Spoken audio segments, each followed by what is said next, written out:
Conference and Innovation Fair put together by the Directorate of Research, Innovation and Development in collaboration with the Directorate of Tech Fund Projects and NUC World Bank Centers of Excellence. As we commence the opening formalities for this conference, I'd like you to rise for the national anthem and thereafter the Uniben anthem.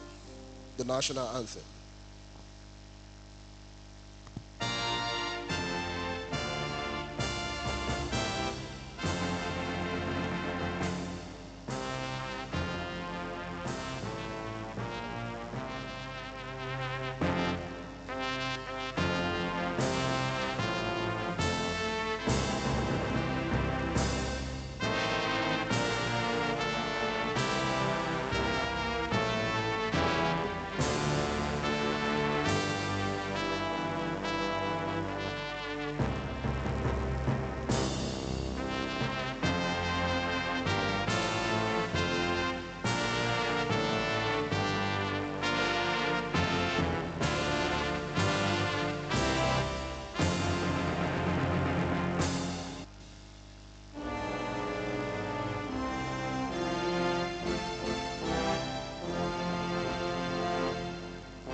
Greatest Uniben, please you may be seated.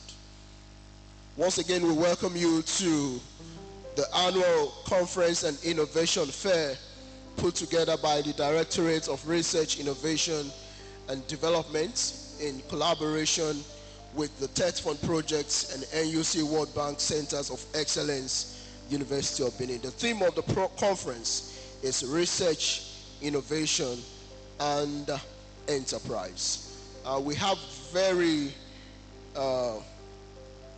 importantly with us this morning the directors of both directorates. Allow me welcome especially this morning the director of the Directorate of Tech Fund Projects and NUC World Bank Centers of Excellence, Professor Ehishina Omorege. You're welcome, ma.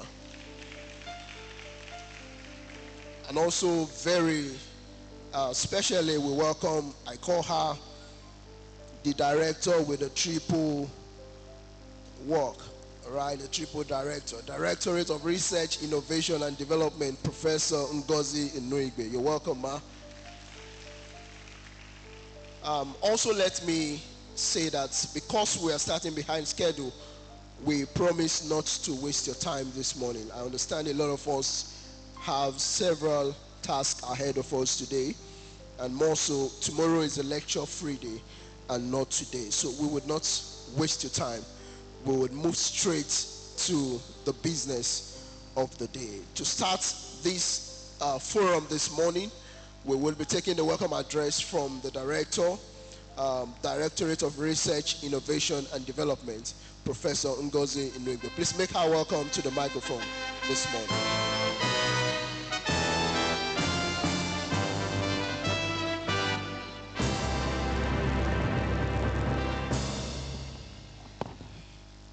Good morning, everyone. Good morning, everyone. Distinguished guests, respected colleagues, eminent researchers and innovators, ladies and gentlemen, I'm honored to warmly welcome you to this pre-conference capacity building workshop organized by the Directorate of Research, Innovation and Development as part of our annual research conference and innovation fair. Allow me to first sincerely acknowledge and appreciate our Vice Chancellor, Professor Edoba Bright Omorege, Senior Advocate of Nigeria, whose unwavering commitment to research, excellence, innovation, and institutional transformation continues to reposition Uniben as a forward-looking, globally relevant university. His leadership and consistent support for DREED and its mandate have made today possible, and we are deeply grateful. Also allow me to specially acknowledge the Director of Tech Fund, World Bank, and NUC Projects Centers of Excellence. Her astute leadership, your astute leadership, strategic guidance, and sustained support for DREED have strengthened our research ecosystem and expanded the opportunities available to our researchers. We sincerely thank you. Distinguished colleagues, this workshop is timely and necessary.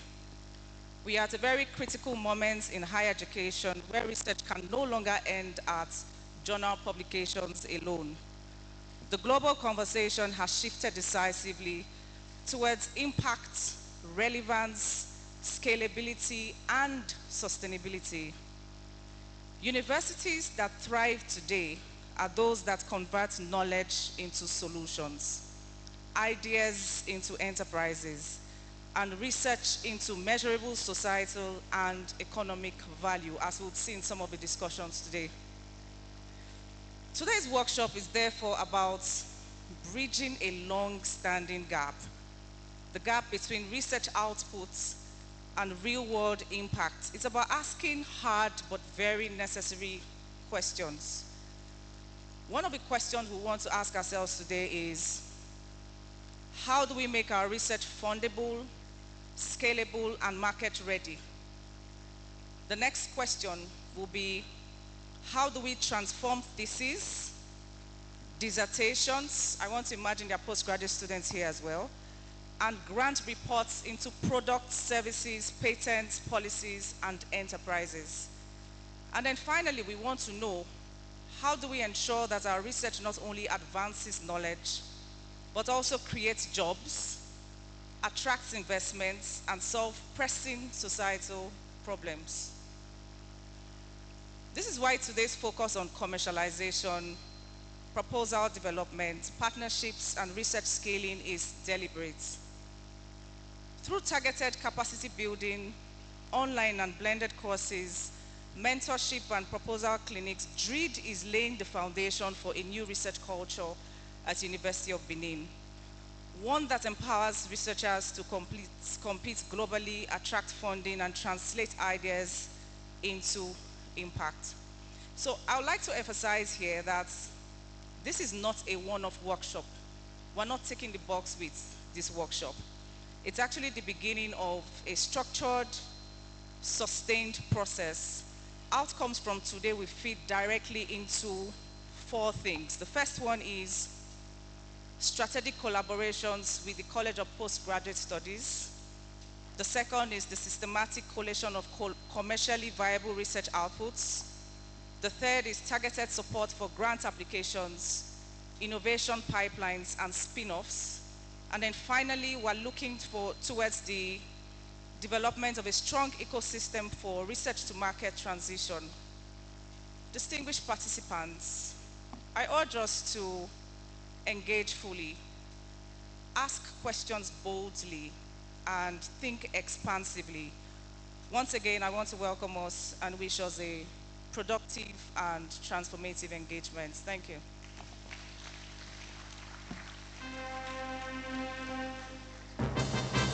Thank you so much, Directorate of Research, Innovation, and Development, Professor Ngozi Noigbe. We'll move straight to the keynote address, and that will be delivered by none other than the Directorate of Tech Fund Projects, and NUC World Bank Centers of Excellence, University of Benin. Sorima will do a citation on you before you make your presentation. She will be speaking to the subject, the economic imperative, why Nigerian universities must commercialize research. And that citation will be done by my colleague, Donatas. Please make her welcome to the microphone. Professor Ehimwema Shina Omorige is a professor of biochemistry at the University of Benin, Nigeria. She is a leading researcher in the Department of Biochemistry's Malaria Research, Molecular Biology and Toxicology Unit.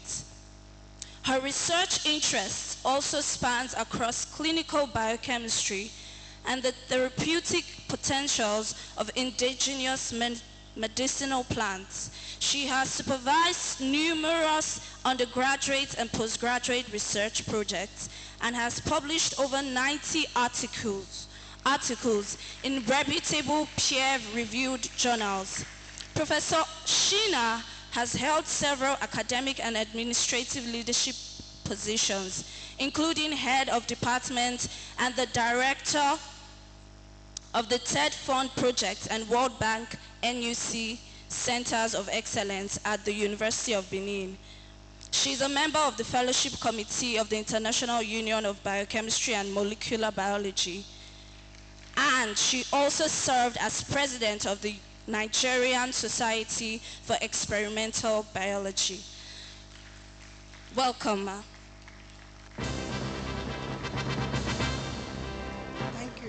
Thank you, and it's good to be here.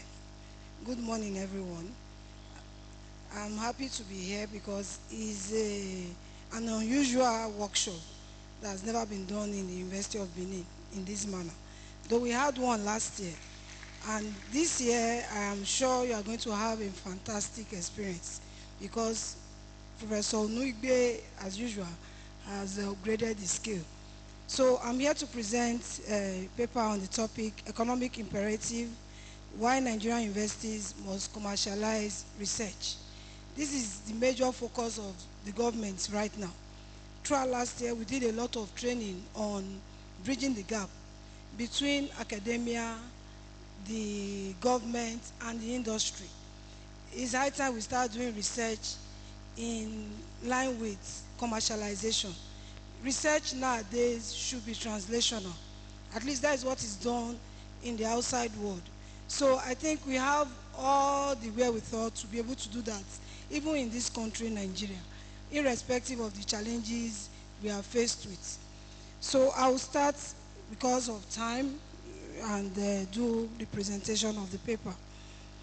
Like I said, I'm honored to be invited to speak at these important engagements themed Bridging the Gap, Commercializing University Research for Economic Impact. I commend the Directorate of Research, Innovation and Development for creating this timely platform to reflect on and reimagine the future of innovation and research in Nigeria. My focus today is on, like I said, the title, Economic Imperative, Why Nigerian Universities Must Commercialize Research. This is not a theoretical or abstract concern. It is a strategic necessity for our universities, for our economy, and for our nation as a whole. Across the world, the role of universities has undergone a profound transformation. Universities no longer function solely as centers of teaching and scholarship. They are now central actors within natural innovation systems, actively forging partnerships with industry, launching technologies, nurturing startups, and contributing directly to job creation and economic growth.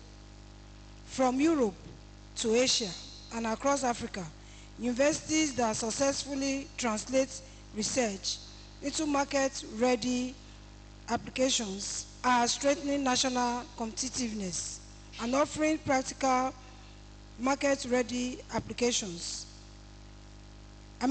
practical solutions to societal challenges.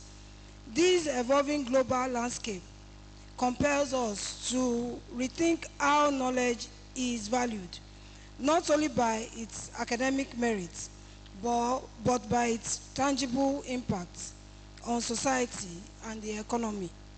Nigeria in particular presents a compelling paradox.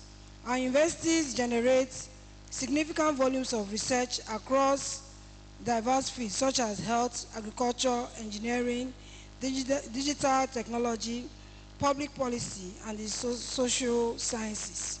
Yet, too often, these research outputs remain underutilized or confined to academic publications. You know, most times we just do research and publish, and it ends there. There's no avenue for commercialization. So it's high time we start thinking of that now. So these results, the result is a persistent gap between research and practice, between Nigeria innovators and the jobs they could create, and between university outputs and the industries that could adopt and scale them. Closing this gap is essential if university research is to contribute meaningfully to national development and economic transformation. Encouragingly, there is growing policy momentum at the national level to address this challenge. A major step in this direction is the federal government's recent launch of a national research commercialization initiative. So, you know, you people should hold Professor Uniben to this. If you are interested in translational research, there's a new government policy to encourage that. So as part of this effort, the government has inaugurated two key committees, a steering committee and a policy drafting committee, to develop and implement a national research to commercialization policy. The steering committee, chaired by the Honorable Minister of Education, Dr. Tunji Alausa, is responsible for providing strategic oversight and ensuring alignment with national development priorities. The policy drafting committee, on the other hand, has been tasked with developing a detailed policy framework that addresses financing mechanisms, implementation pathways, and collaboration structures across sectors. The overarching objective of this initiative is to establish clear, structured, and naturally consistent frameworks that convert research outputs into commercial, industrial, and social value, while strengthening linkages between universities, industry, and government. You know, these kind of linkages, we call it triple helix linkages. That is, there should be a kind of collaborative relationship between the academia, government, and the industry. The government help in providing support in terms of funding. Then what you do when you get those funding in this ecosystem is to now translate what you are doing in the lab to the common man through the industry. The industry is to help in commercialization. So like I said, between industry, government, and other stakeholders. Importantly, this policy effort is backed by government budgetary support and coordinated funding streams to ensure measurable outcomes and sustained implementation. This marks a significant development, representing the first concerted high-level policy push to mainstream research commercialization in Nigeria. The imperative to commercialize research, however, is not driven by profit alone. It is fundamentally about impact. Research must be economically relevant and responsive to Nigerians in most pressing challenges, including food security, healthcare delivery, renewable energy, transportation, digital governance, and climate resilience. Commercialization ensures that research solutions move beyond the laboratory and reach the markets and communities where they can drive meaningful change. It is also critical for institutional sustainability. Nigerian universities can no longer rely solely on tuition and government grants. Income generated from patents, licensing, consultancy services, and spin-off enterprises can significantly strengthen financial resilience and institutional autonomy.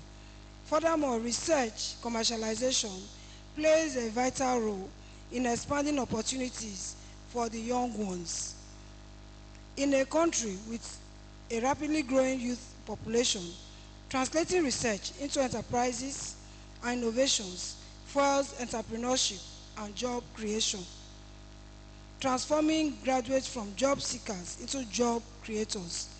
At the national level, global competitiveness, increasing demands on whether research is not only produced but applied, sealed, and integrated into economic activity. Commercialization implies the social and economic returns on public investment in research. While national policy provides the necessary structure and direction, universities themselves must take ownership of implementation.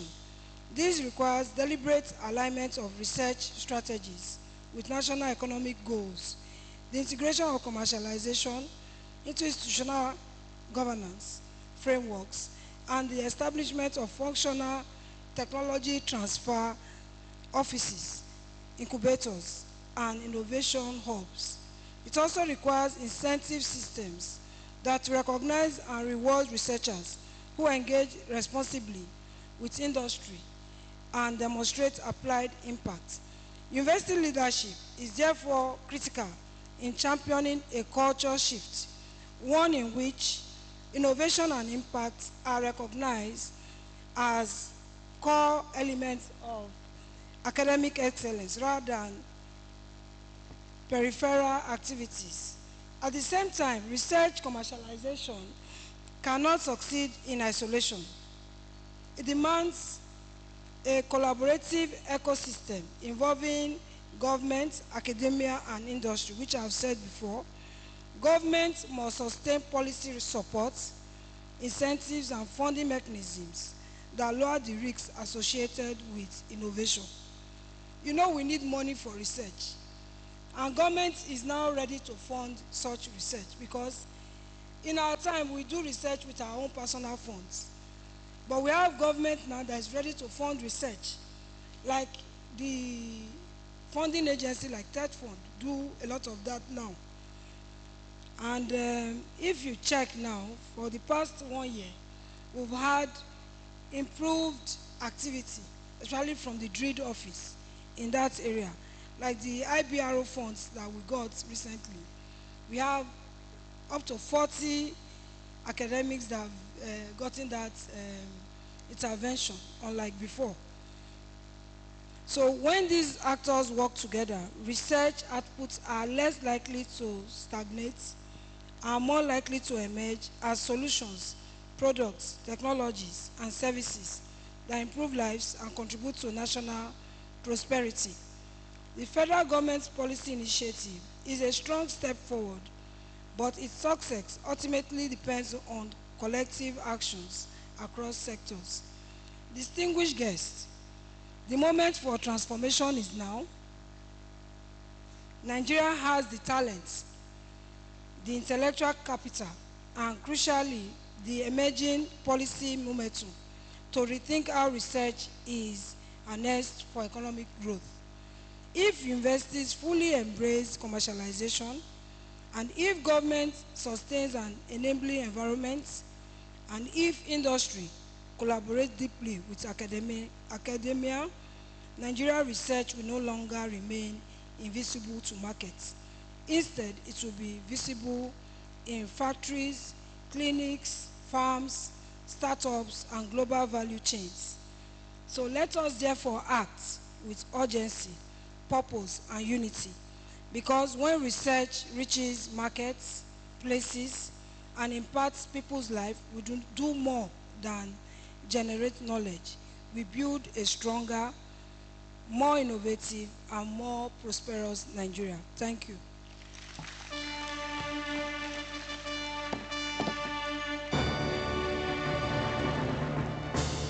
A round of applause for Professor Ehishina Omorege, our keynote speaker, who has delivered wonderfully on the economic imperative why Nigerian universities must commercialize research. We thank you so much, ma'am, for that impactful keynote address. There will be a panel session, a discussion after this, and then we would dig into some other matters regarding your presentation, ma'am. Thank you, ma'am. All right, we'll move straight to the next speaker now. We have a master class. We have two speakers for that master class. The first speaker is Professor Solomon Omoniho. He will be speaking to the subject, Intellectual Property 101, Patents, Trademarks, and Copyright for Researchers Identifying Patentable Innovation in their research. Distinguished participants will be doing a brief bio on Professor Omoniho, once again by Donatas. Professor Solomon E. Omonigo is a Nigerian academic in the Department of Microbiology at the University of Benin, specializing in mycology, molecular biology, and biotechnology, focusing on research like food security, preservative treatments, and he also holds the title of Professor of Food and Industrial Biology. He is actively publishing in microbiology and related fields. Let's make welcome once again Mr. Solomon E. Omonigo. Well, I'm a Mr. before a professor, so she's right. Because you have two Professor Omonigo, so she's very right by saying Mr. so that they will not be misidentified. I'm Professor Solomon Esharegoma Omonigo, who is currently the director of IPTTO. And we are going to talk on, well, I mean, we is the directorate, not me personally. So when I use we, I'm referring to my directorate of intellectual property. And not only that, people know us for only one thing before now, anti-plagiarism. We have another core mandate, which is patenting of your research. Bring your research to us. We advise you on how it can become useful, how it can become a money-yielding, results-oriented project. So we are not just only to anti-plagiarism, we are also into patenting in collaboration with NOTAB and Federal Ministry of Science and Technology. So today I'll be talking on Intellectual Property 101, Patents, Trademarks, and Copyright for Researchers. Identify patentable innovation in your research. So it's not every research you should embark on, especially when you know it's not going to yield something profitable. That's where we are focusing on. And this one, you would require collaboration. The world has moved from single researcher, it's now collaborative. Cannot be talking of organism without talking about the chemistry, the biochemistry, and the environment they are staying. So you can see that okay. Thank you very much. So you can see that automatically we have so many things at stake in research and development. And here we'll be looking at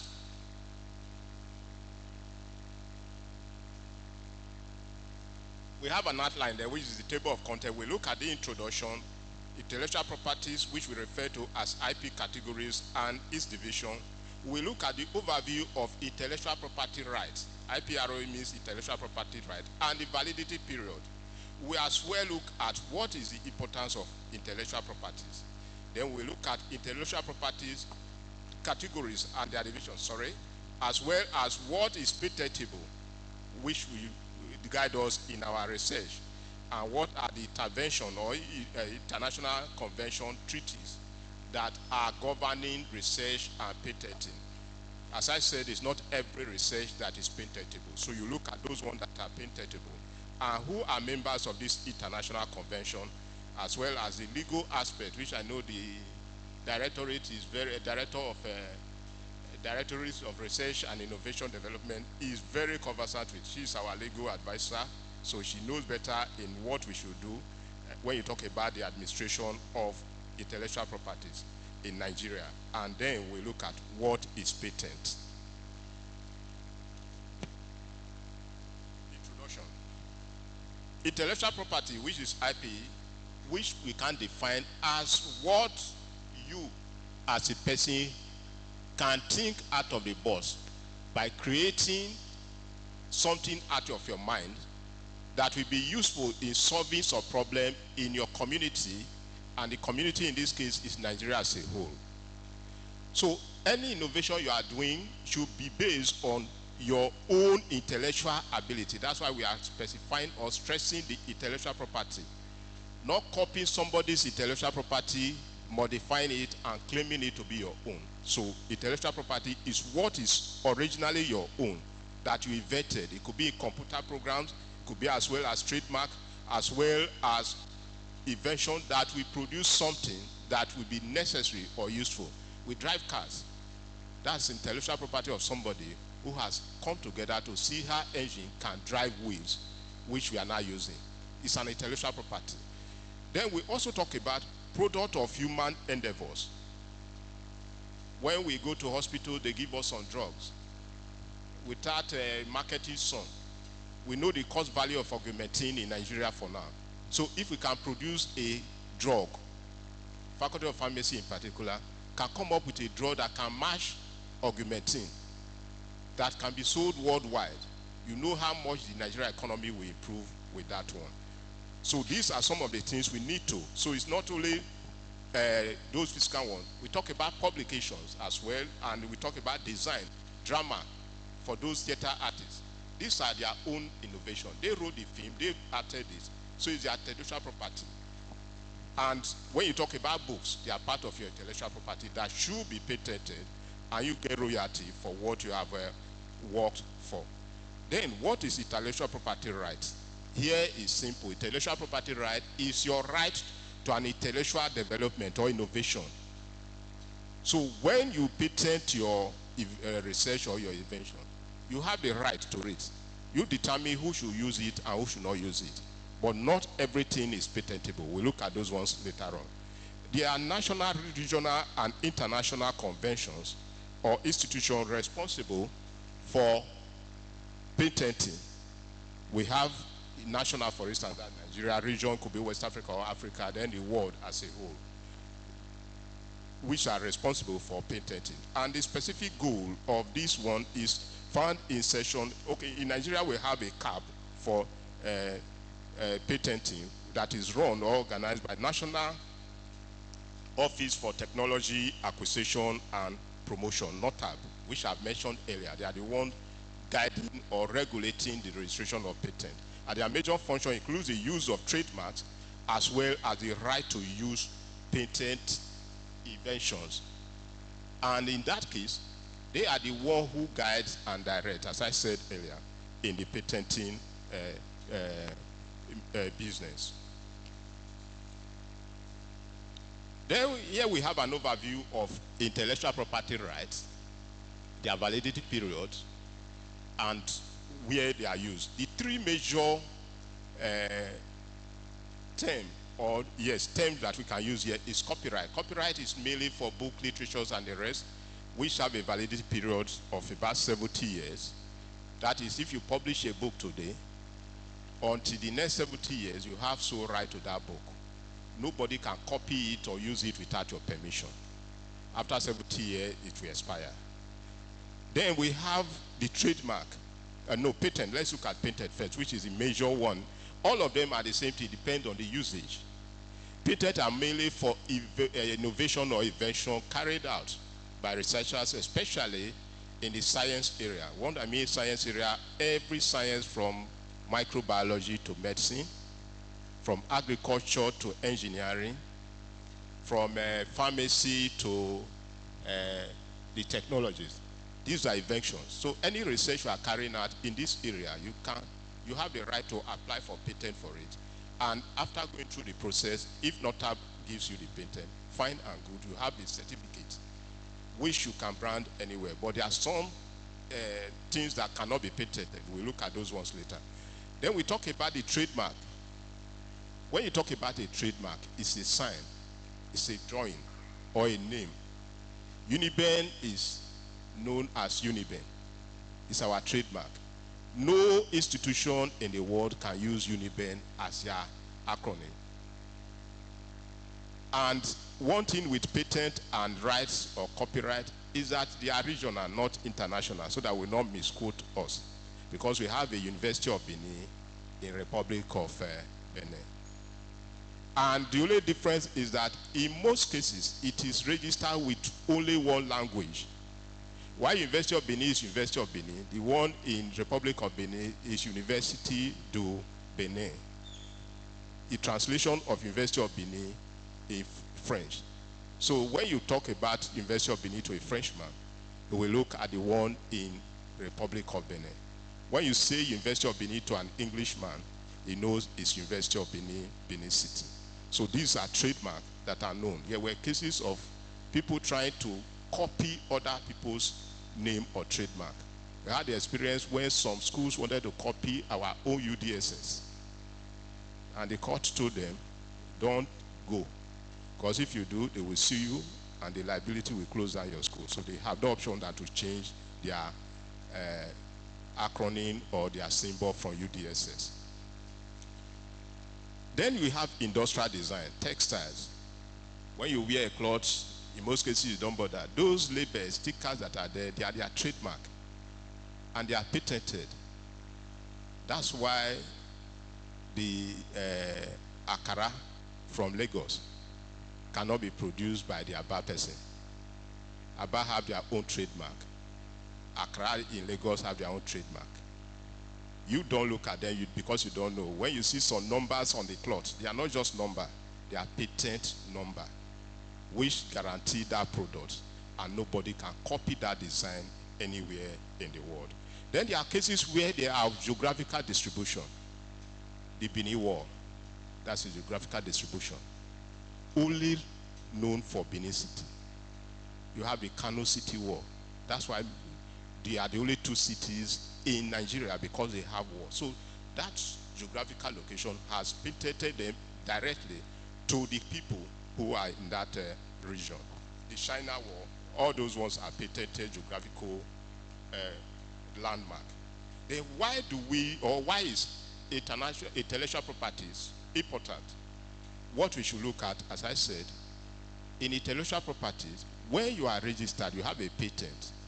It's an avenue or a way to work, as Prof just said earlier.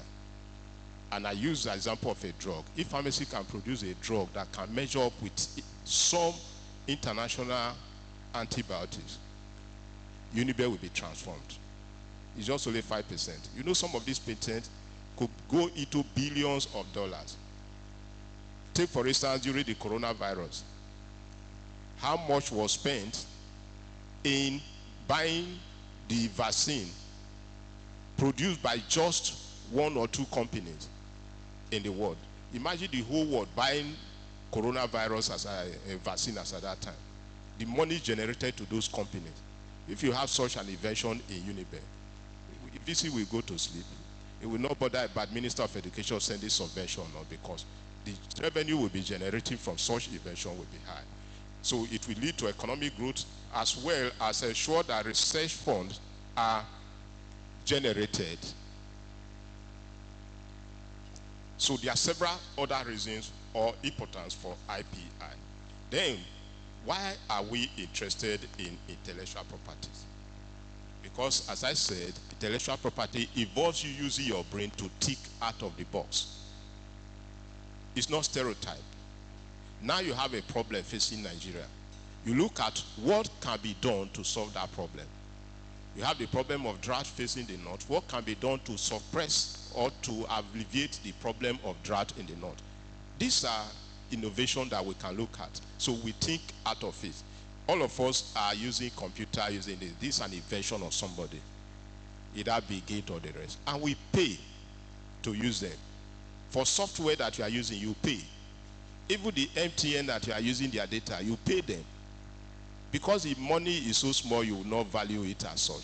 But by the time you go worldwide, Google search, the money they generate every day is enough to make Uniben smile. So these are thinking, when you think out of the box, to solve a problem, it becomes your intellectual property. Intellectual properties categories are in two major categories, which is the intellectual properties, IP, as well as copyright and trademark or related allies. In the patent or the intellectual property, we talk about patent, we talk about trademarks, we talk about industrial design as well as the geographical location, as I've mentioned earlier on. Then for the copyright, I said copyright and patent is the usage that is the difference. If not, they mean the same thing based on the work. Copyright are mainly for those in the arts. Where you talk about theater, talk about movies, talk about films. These are properties of somebody. And in most cases, when you watch a film to the end, you see copyrighted to so person. He is the sole owner of that work. And nobody else can go and produce that film without taking permission from such a person. We have database. All of us know that Uniben has moved from one database to another one. So the database is owned by somebody. So if you can design a program that can be used by others, you pay. And that one will bring money or royalty to whoever developed it. Then we talk about digitalized materials, especially in the computer science and engineering, where the world has moved from physical to digital. So you need all these things. Then the music software, we know some people have beats. Once you press your piano or any of these things, the beats will come up. These are work done by some people, which are copyrighted because they are the owner. So if you want to use them, you must pay royalty to them. Then what are the international conventions or treaties on IP, intellectual properties? There are 3 or 4 major patent designs. We have the UCC, which is the Universal Convention on Copyright. As I said, copyright in most cases is for the arts. Then you have the Paris Convention for Intellectual Properties, which was established since 1963. You have the Berne Convention for Literary Arts, and you have the Patent Cooperation Treaty. This Patent Cooperation Treaty is very key in patenting. So we'll be coming back to it very now and often.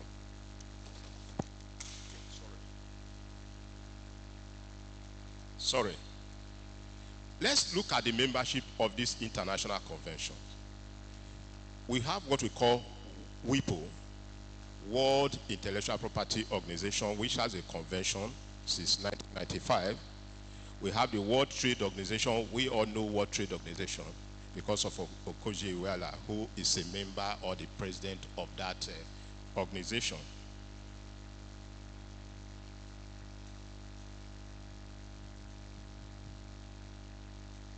So these are some of the governing bodies controlling patents, and we have patent law, as I said, which the expert DREAD director is an expert in that area. So when you talk about legal and institution governing patenting, we have institutional framework. They don't work outside of a guideline, which is established in most cases internationally. And in Nigeria, the administration is by NOTAB, as I said earlier on, that was established by a law in Nigeria. You also have the Nigeria Copyright Commission, NCC, which is under the Prime Minister of Justice, as well as I said, National Office for Technological Acquisition and Promotion. That's NOTAB. These are governing bodies in Nigeria that regulates the registration of patent or copyright. Then what is patent? According to the World Intellectual Property Organization, a patent is an exclusive right granted for an invention, which is a product or a process that provides in general, not restricted, a new way of doing things or doing products. And this one means that it's not only physically what you see. a process. If we can develop a process where school administration will be seamless and is given or accepted all over, is a process that can be registered as a patent. And to get a patent, technical information about the invention must be disclosed. Why some products cannot be patented is because their production or processing are mystery. Most of the herbal drugs in Nigeria, for instance, they have some mystic or mystery behind them. That's why you cannot patent them. Take, for instance, that if you break your leg, the native doctor in healing you or curing you or whatever will go and break a fowl's leg, so that as the fowl leg is healing, your own will heal. And if the fowl leg refuses to heal, your own will not heal. Is that not mystery? So those ones cannot be patented. So that we know those that can be. But if you can bring a drug, a medicine, that can cure fever, malaria fever, and it's established, you can patent that one. But the other one, which is a more complex one with some underlying mystic values, cannot be patented, so that we know that not everything, as I said, can be patented. Patents are territorial. What we mean territorial, Nigeria, NOTAB, they are in charge of patenting. You can produce the same thing in Nigeria that is registered in Nigeria, patented in Nigeria. A Ghanaian may produce the same thing that is patented in Ghana. The difference is that the Ghanaian own cannot be imported into Nigeria because you have the exclusive rights. While your own cannot be exported to Ghana because they have the exclusive rights. Take, for instance, some of the major car industries in the world. Toyota, for instance. They have different factories and design in different countries. Toyota from Europe is different from Toyota from America. It's different from Toyota in Japan because they have their own specification to their own region. So if it's American spec, you say this is American spec. So when you are taking it out, it must be so branded. If it's a Japanese one, it must also be branded, depending on who is producing it. So it's territorial, not worldwide. But the only difference is that once it's registered, there's an international body that's controlling all. So if you want to go and work on somebody's already patented, they will advise you, for the sake of peace, look elsewhere. This product has been patented in Nigeria. So there's no need you pursuing it in Ghana, because it will bring to the diplomatic roar that nobody who wants peace in the world will want to engage himself or herself in. So they have a region of protection. Then, what are patentable inventions? I think that's why we are all here. We want to know those things that are patentable, that we can work on and get value for our research. Some characteristics of exploitation IP that result in patentable invention include, and not restricted, they must be novel, new, not what people have worked on before.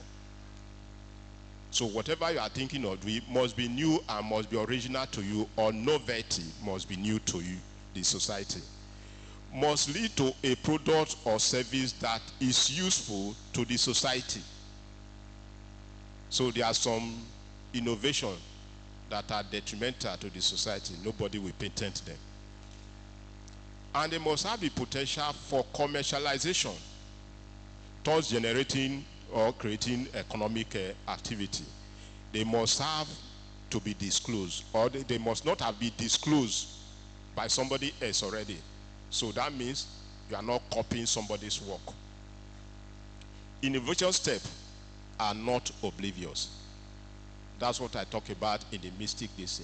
Every step must be open, at least for people to see that this is this.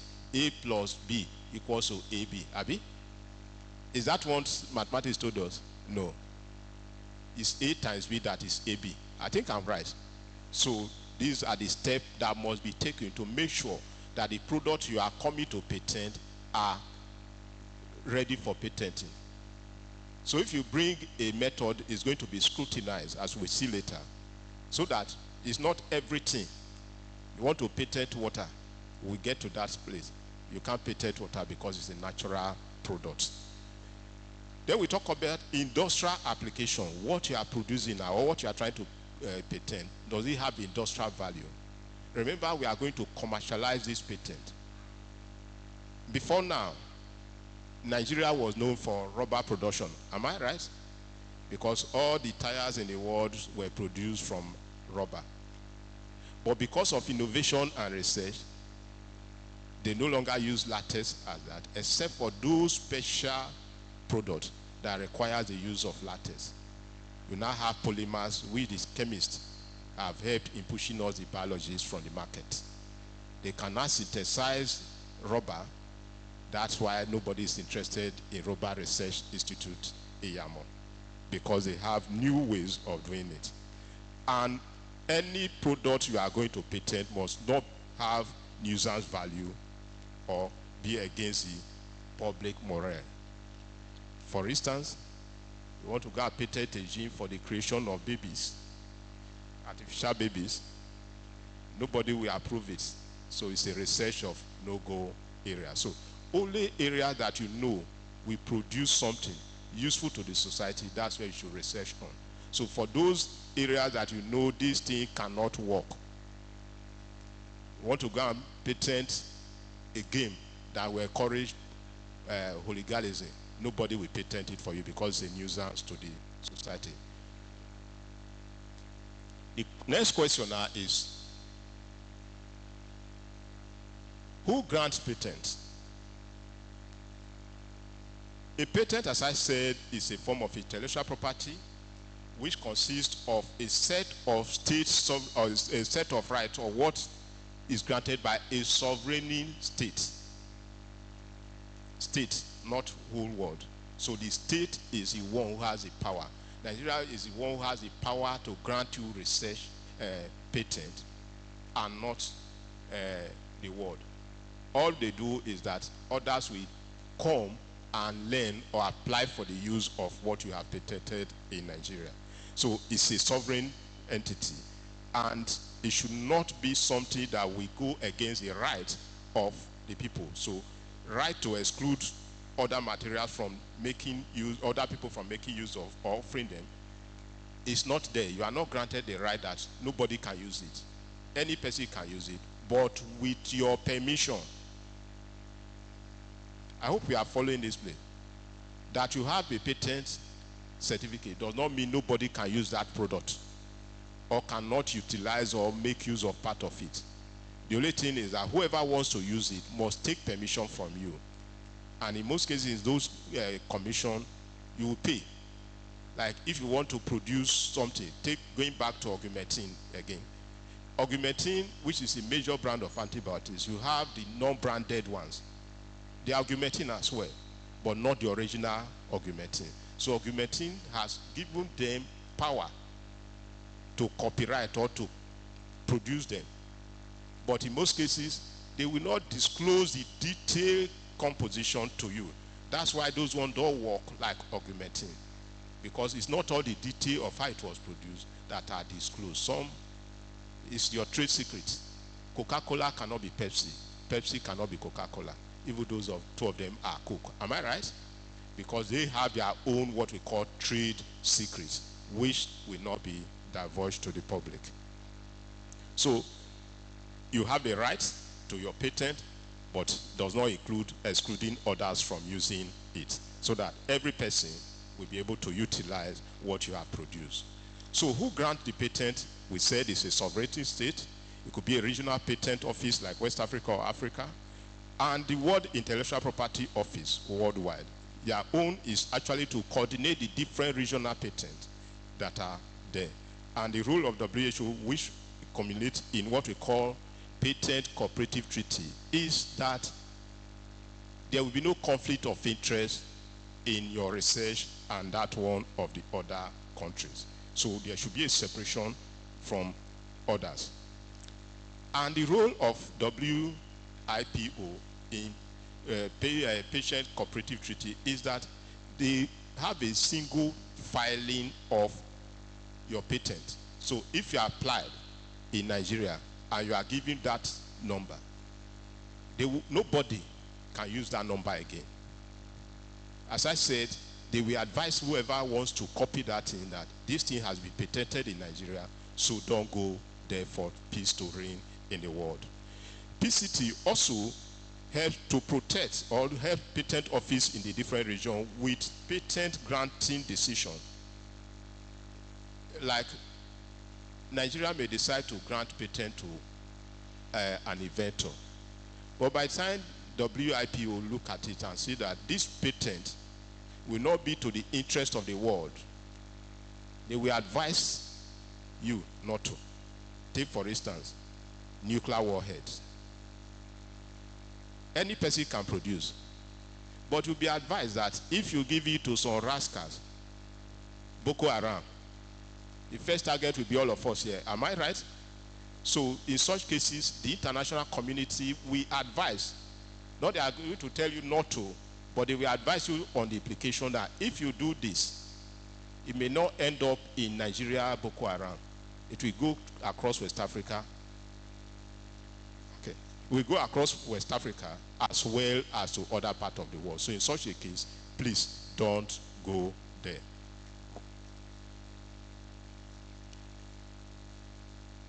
So in the role of the grant, we have several of the roles listed out in my preparation. Then the role of the PPO, I said they are numerous. But the important thing is that it has an international publication as soon as possible after the expiration of 18 months. That means if you start the process today, you are sure of getting your patent in the next 18 months. Remember that this patenting will involve rigorous screening and research to check the whole world to make sure that nobody has done something that is similar to that one. And it is, most cases, supplementary research. That is, if you say the one in Nigeria is not there, you are good. You say the one in Ghana, say the one in Africa, say the one in the world. If there's nothing that is similar or related to your own, you are good as a go. But if you have any similarity, that's where they will say we are anti-plagiarism. Well, we advise you are plagiarizing somebody's work, so don't go there. What is the function of a patent, or the functions of patent? Patent has two major important functions. A disclosure, which you have to do to make sure that what you are patenting is disclosed so that every person will see what you are doing. As I said, it should not be shrouded in secrecy, so it must be open to every person. And it should have what we call a protection. Once you file for patenting, that is myself, a microbiology, file for the patenting of a microorganism that's well identified. Tomorrow, a biochemist will not wake up and say, wants to file for that one, because once I've been given the number, whether it has been completed or not, it's already reserved for me. So until the process has been completed and is found not usable, not useful, it is then you can now file for another one. So once you have filed your application for a patenting, nobody will be granted that permission to file another patent right. So you are protected. And as I said, the protection is that you are the only one who will give the right for the usage, not that you are the only one who will use it. So that we will not get it wrong that because you have applied for patenting or you patented a product, nobody else in the world can use it. No. If it was like that, other countries wouldn't have been able to produce cars or vehicles for movement. Then information in a patent document includes, and not restricted, we have over 110 million patent documents.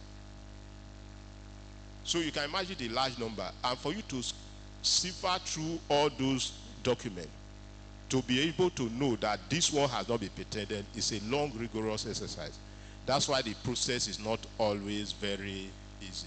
That's why people say they are delaying. It's not delaying because they have to check through every patent document to make sure that what you are patenting does not exist anywhere in the world. And technical information about the description must be drawn or shown so that nobody will say my own car has 5 legs while your own has 4 legs. So because of that one, they are not cars. Cars are cars. It depends on the mobility they are performing. And it should be business-related information as well as public policy relevant information. As I said, it's not everything that you have the ability of patenting. If it's going to be a nuisance to the society, nobody will approve such a patent for you. So it must be something that is patentable.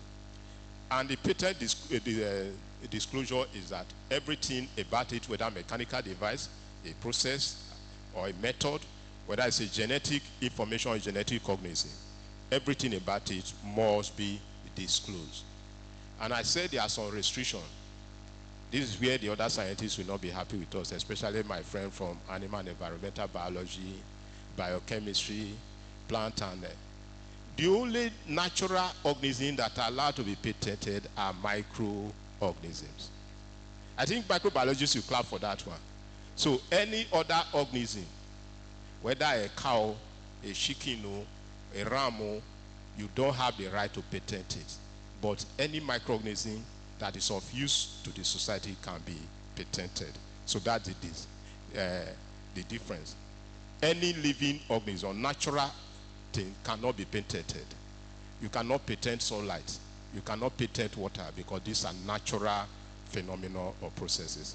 So exception to patenting is what I've said. There are some that cannot be patented, especially those ones of animal and plant origin. But their products can be patented. That's why you have herbal drugs that are being patented. That one is not the whole plant you are patenting. You were able to extract a component from the plant which you are patenting. So you must make sure that what you are working on falls within the guideline of patenting. Then, what are the procedures involved in patenting? As I said, it's a rigorous process. And what I mean rigorous process is, it is not as easy as we may be looking at it.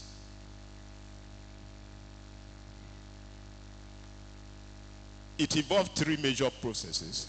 The first one is what we call the pre-application documentation stage, where you fill the form, you do everything necessary and submit. The second stage is when NOTAB will do a validation on it.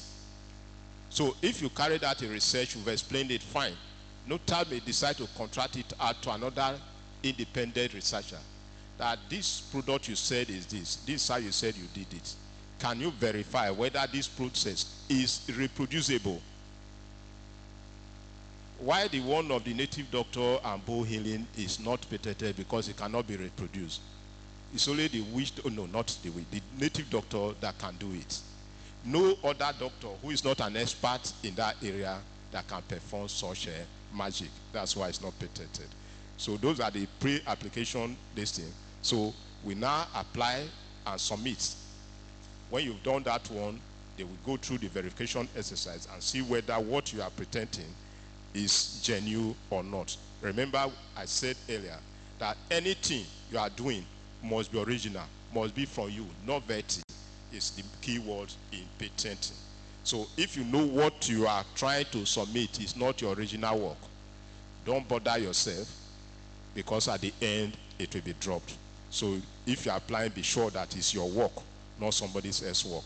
If it's a collaborative work, accepted. All the authors or contributors must be listed in such a patenting document.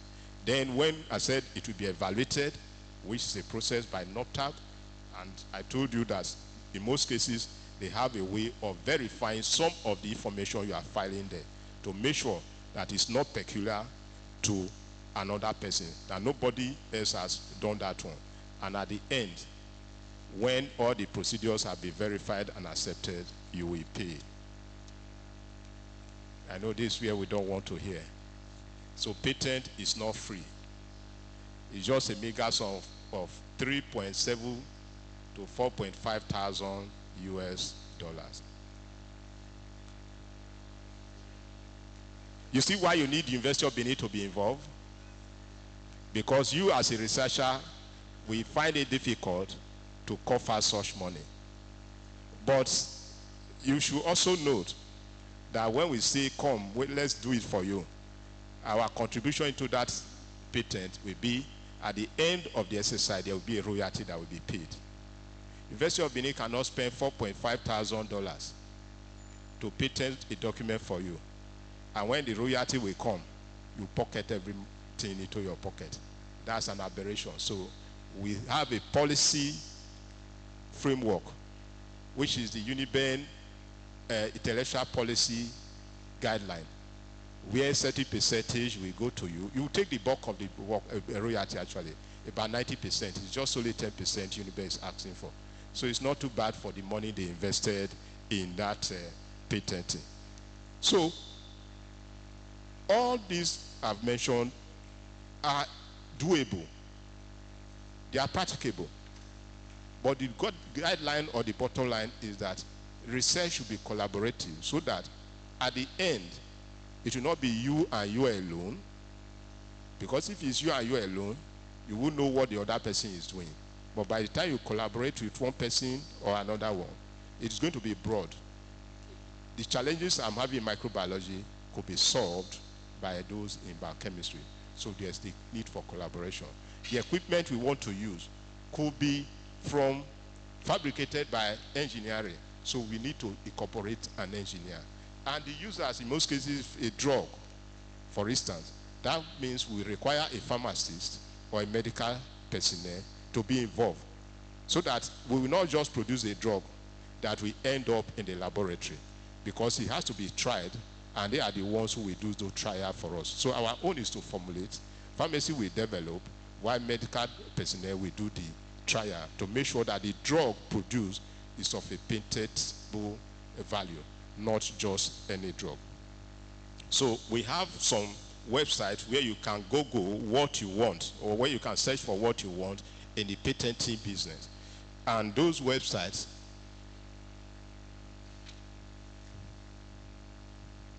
that's the payment I mentioned about, filing.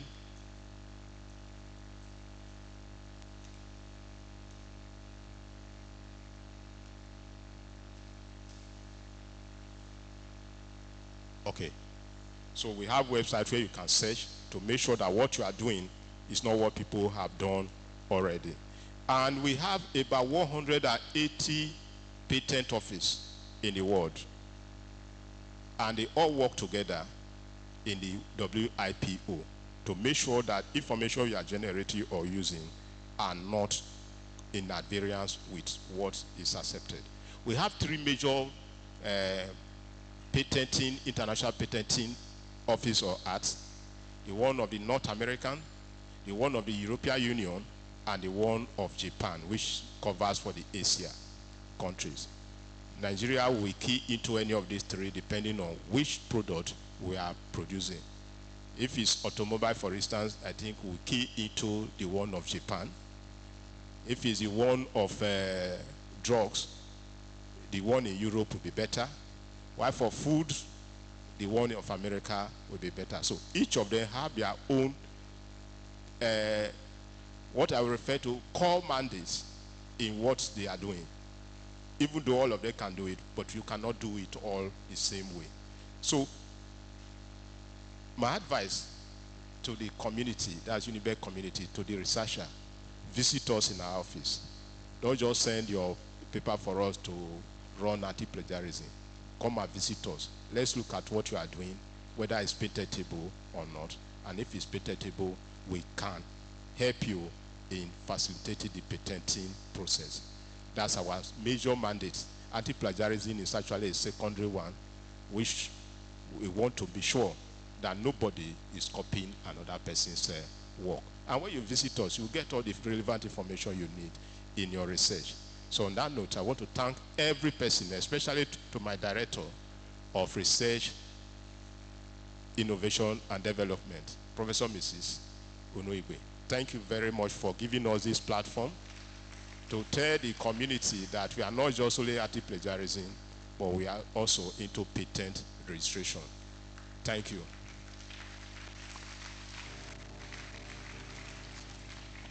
Round of applause again for Professor Solomon Omoniho. Omoniho.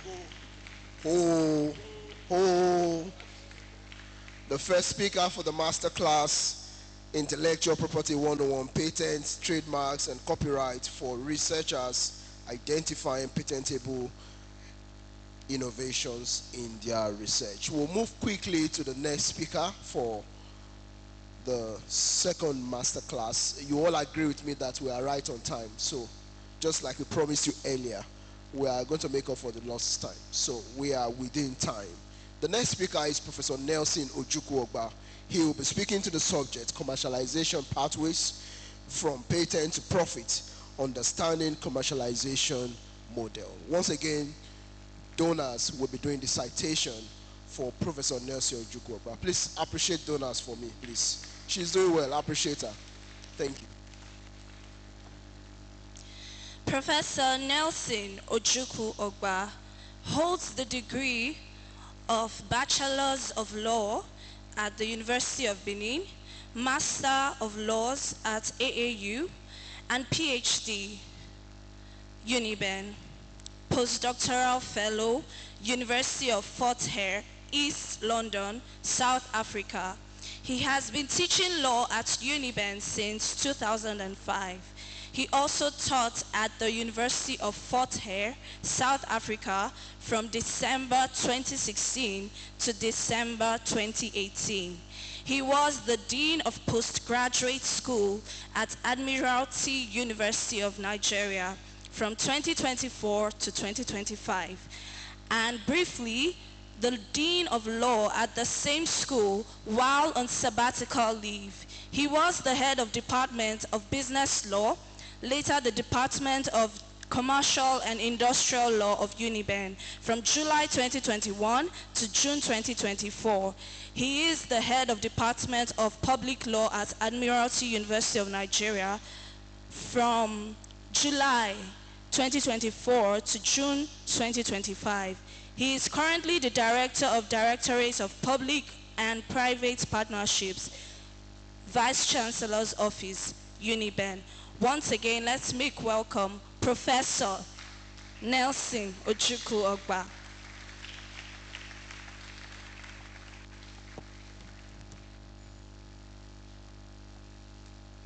Good morning, everybody. I stand on existing protocol. The job has been made easy for me by the earlier introduction when Professor Umurege with our truth on what we're doing. Thank you.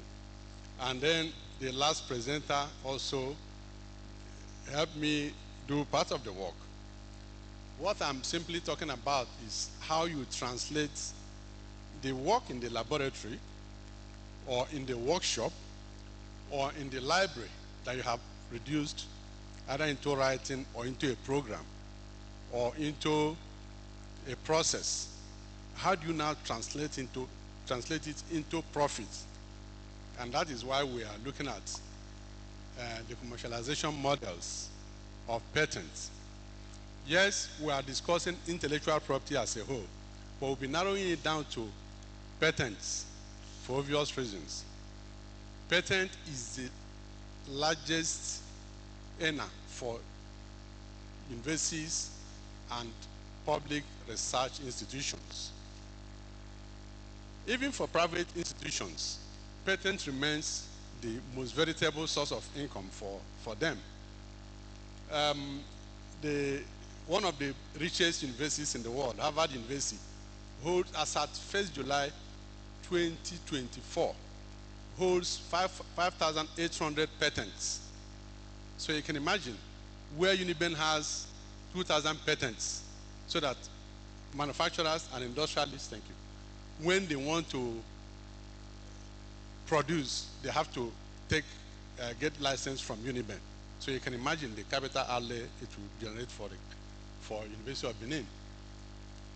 Okay, so we'll start from, if we look at the abstract, we looked at intellectual property that is the major driver of innovation, because the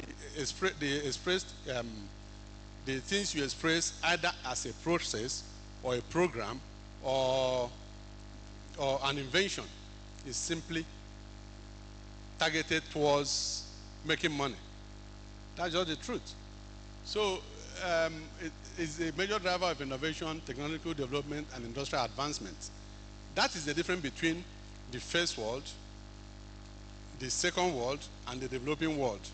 Their capacity for development of patents or innovations that are capable of being commercialized.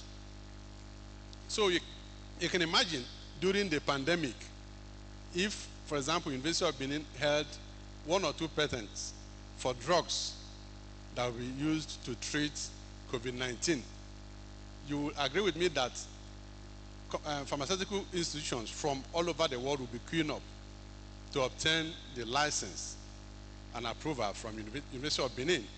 And that will also mean millions of dollars coming into the University of Benin.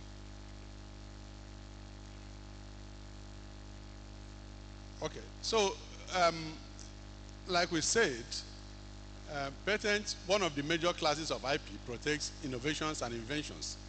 It's a process of protecting what you have discovered or what you have invented so that nobody will copy it without your license or authorization. Now, the fundamental influence of patent is becoming all the more apparent because of what we have said or what we have been saying, underscored by the role of the concept as the driver of innovative, creative, and inventive processes, products, and services that drive economic development. Now, patent is simply a license granted by the government for you to make use of your invention or your innovation or your process to the exclusion of any other person. No other person can use it except you, except you license the person to make use of it. Now, all are geared towards commercial production. And of course, that's one of the yardstick, one of the fundamental threshold for patent. For any invention or innovation to be patentable, it must be capable of industrial application. That is capable of being commercialized. Otherwise, it cannot qualify. Now, the paper will examine the role of patent as the process of transiting from innovations or processes to patents, and then to commercialization of that patent or that innovation that you have discovered. Now, it will look at, you also examine the models of ownership of patent, the interface of town and GAN, of course, the universities interfacing with the industry to commercialize the developments or the innovations or inventions. Now, we'll also look at the University of Benin's intellectual property policy, because there's a document called the University of Benin Intellectual Property Policy. Now, unfortunately, I don't think many people know. Many people don't, because yes, I know, because in my interaction in an earlier presentation I made in 2022, many people didn't know about this University of Benin IP policy. It is a document that clearly defines the relationship between researchers and the university and how these innovations or inventions could be commercialized through patenting. And when the returns start coming in, the ratio of sharing. It will, well, at the end of the day, we will make suggestions that could help the IPTT office and the University of Benin to improve on the IGR to the university and to researchers. Because when researchers are motivated, they will be spurred to research more.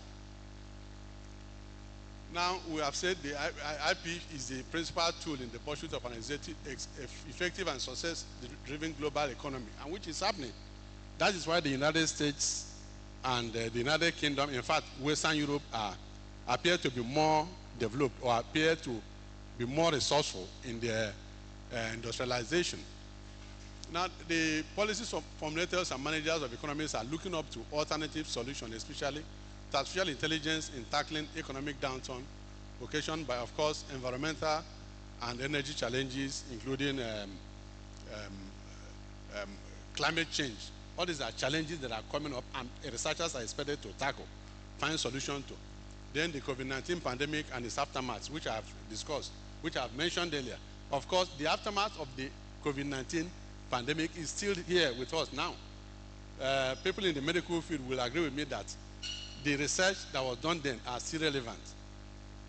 Then the dwindling revenue source, the paucity of financial resources to fund public institutions, especially tertiary institutions and PRIs, that's public research institutions, because the money is no longer flowing the way it should be. The governments are no longer funding in the universities and research institutes the way they were doing it in the 70s or 80s. So these institutions will have to look back and put on their thinking caps to develop an IGR source that will be sustainable.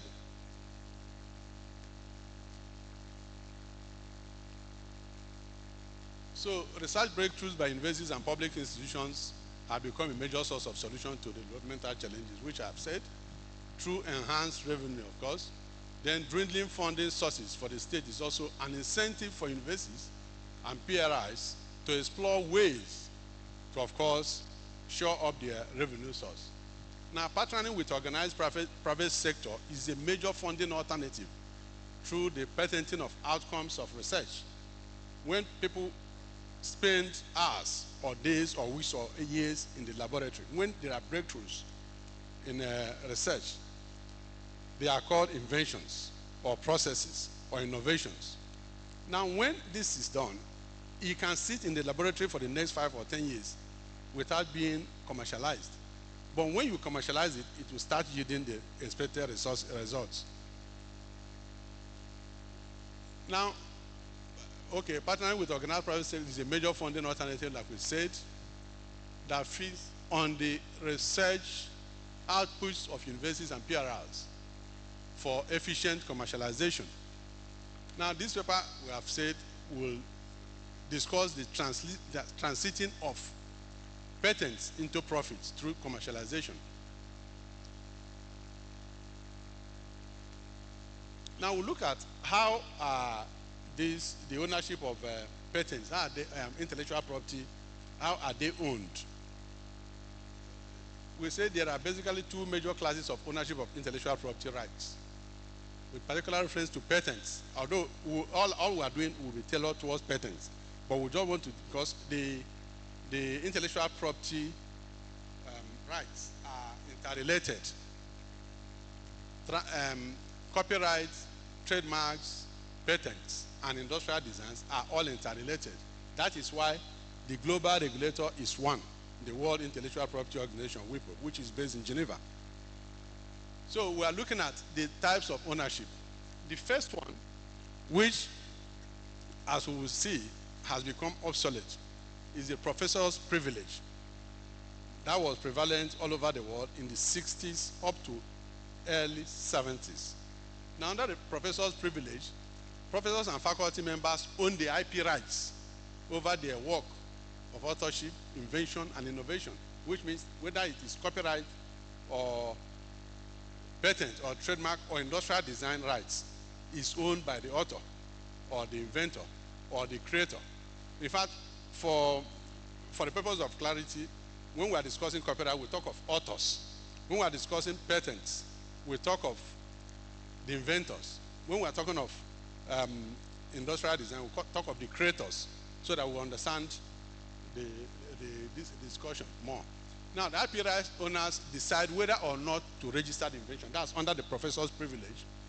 Then they also decide whether or not to share with his or her employer. Now, where the employer substantially funded the research, as is happening in public universities, then it may share in the accrued benefits of the patent. Now, most jurisdictions have jettisoned the professor's privilege approach. Like I said, up to the 70s, it was prevalent, but beginning with, from the early 80s, jurisdictions started gravitating towards the other alternative we'll look at. Now, the system still prevails in Italy and Sweden. but largely circumvented by institutional policymakers. So that where even you are relying on the professor's privilege approach, the university can, through contracts, take care of its own interests.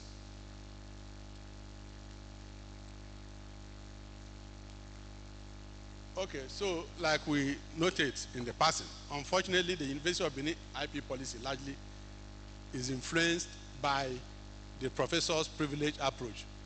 Of course, this has been jettisoned by most jurisdictions. It's understandable. This document must have been drawn up in the early 70s when the university was established, but has not been subjected to review. And that is what we recommend as we progress. Now, apart from the professor's privilege, the next one of the two is the institutional ownership. The institutional ownership expects to cure the inequity in the professor's privilege approach. It occurs more with sound reasoning and equity. If somebody has suffered to produce, perfect an invention or innovation or a process, yes, that person should receive returns on it. Is it not so? A researcher should be, a laborer is worth his wage, is it not? No, but however, if we look at it from the angle of the person who is funding it, it is said that who pays the piper, they taste the tune, is it not so? So if the university is funding research 100%, the university should take benefit from it too. So that is where this our institutional ownership approach comes in. Now, patent rights are owned by the employer under this, the university or public research institutes, where the research is publicly funded and done in the course of employment. Remember, if it is done in the course of employment, the law will recognize the owner. Because if you're employed to do research, your work is to do research from January to December for the next 35 years or more than that. If you do not produce anything, the university will not sack you. Is it not so? But if you're exceptional and you produce something, the university should take benefit from it because it's been paying you even when you didn't produce. So if we go by the professor's privilege, you see that the purpose is defeated. That is why the institutional ownership is more preferable.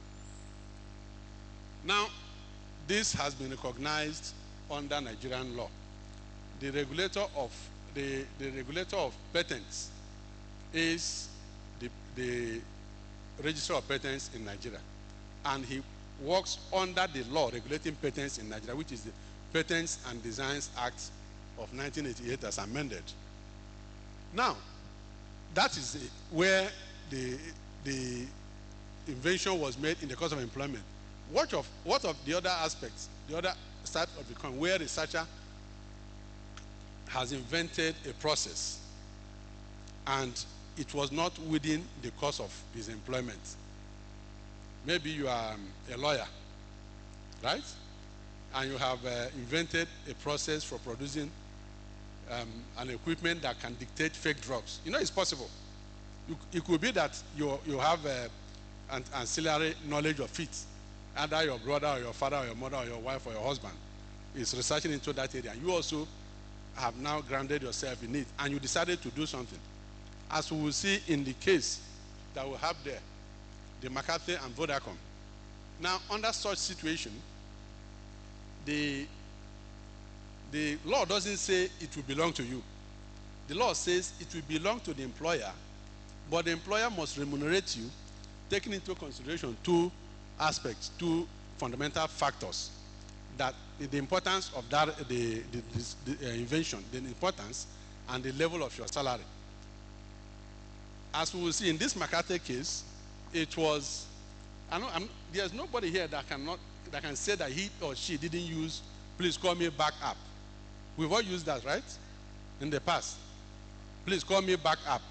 That's the case that's the case came from the "call me back up." This man, Kenneth McCarthy, was working with Vodacom. Vodacom is the biggest telecommunications company in South Africa, even bigger than MTN. So he was working in the headquarters and he was an accounting executive. He was an accounting executive, which is not related to the sciences, is it not?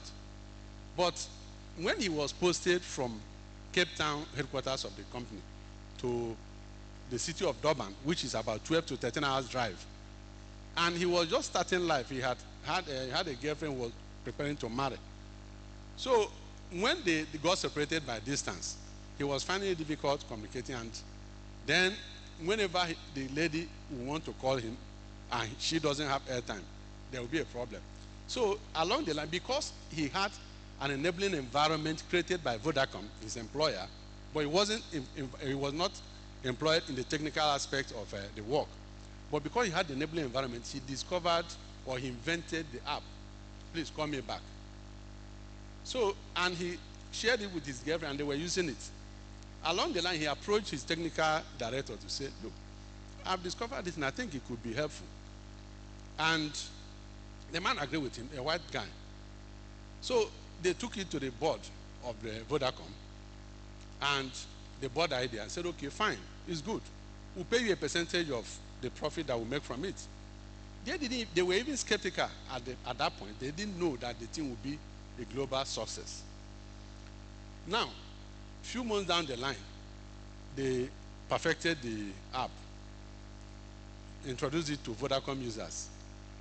Other telecom companies now started pressurizing them to also sell it to them. And of course, you can sell because they have already registered the patent. So they sold to them, to MTN, to Cell C. And of course, MTN was operating, of course, in Nigeria, Kenya, Ghana, Tanzania, and the Southern African countries. Now, within 6 months, the profit on that Call Me Back app went up to as high as 500 million rands. Now the company started being funny. They didn't want to pay again. Because, remember, maybe they thought it's something that can generate maybe 5 million rand or 2 million rand. But within 6 months, it generated 500 million. And they were thinking of how they would pay 20% of 500 million to this young man who wasn't even a very senior executive. So, along the line, the young man sued them. The High Court, the young man won. On appeal to the Supreme Court of Appeal, the company won. But he escalated it to the Constitutional Court, which is the South African Supreme Court. That's the law report there. The South African Constitutional Court, which held that by law, an employee who is able to invent a process, and that invention is patented, is entitled to remuneration if it was not in the course of his employment, that he was rightly entitled to the payment. So why I'm sharing this case, because all of us will want to develop something that good, right? And it will be nice if we make effort, do the research, develop it. The law will protect you so that the university will not shortchange you. Of course, the university system in Nigeria here will not shortchange you because we are all brothers and sisters. No, why I'm saying it is because in South Africa, where this happened, remember the economy is still held by another set of persons, the whites, right? And this Makate is a black man. So that dichotomy is still there. But in Nigeria, if you develop and invent anything, and of course, you take it through the university and they perfect it and patent it. Of course, you'll be remunerated adequately. That is why we have to put in more effort.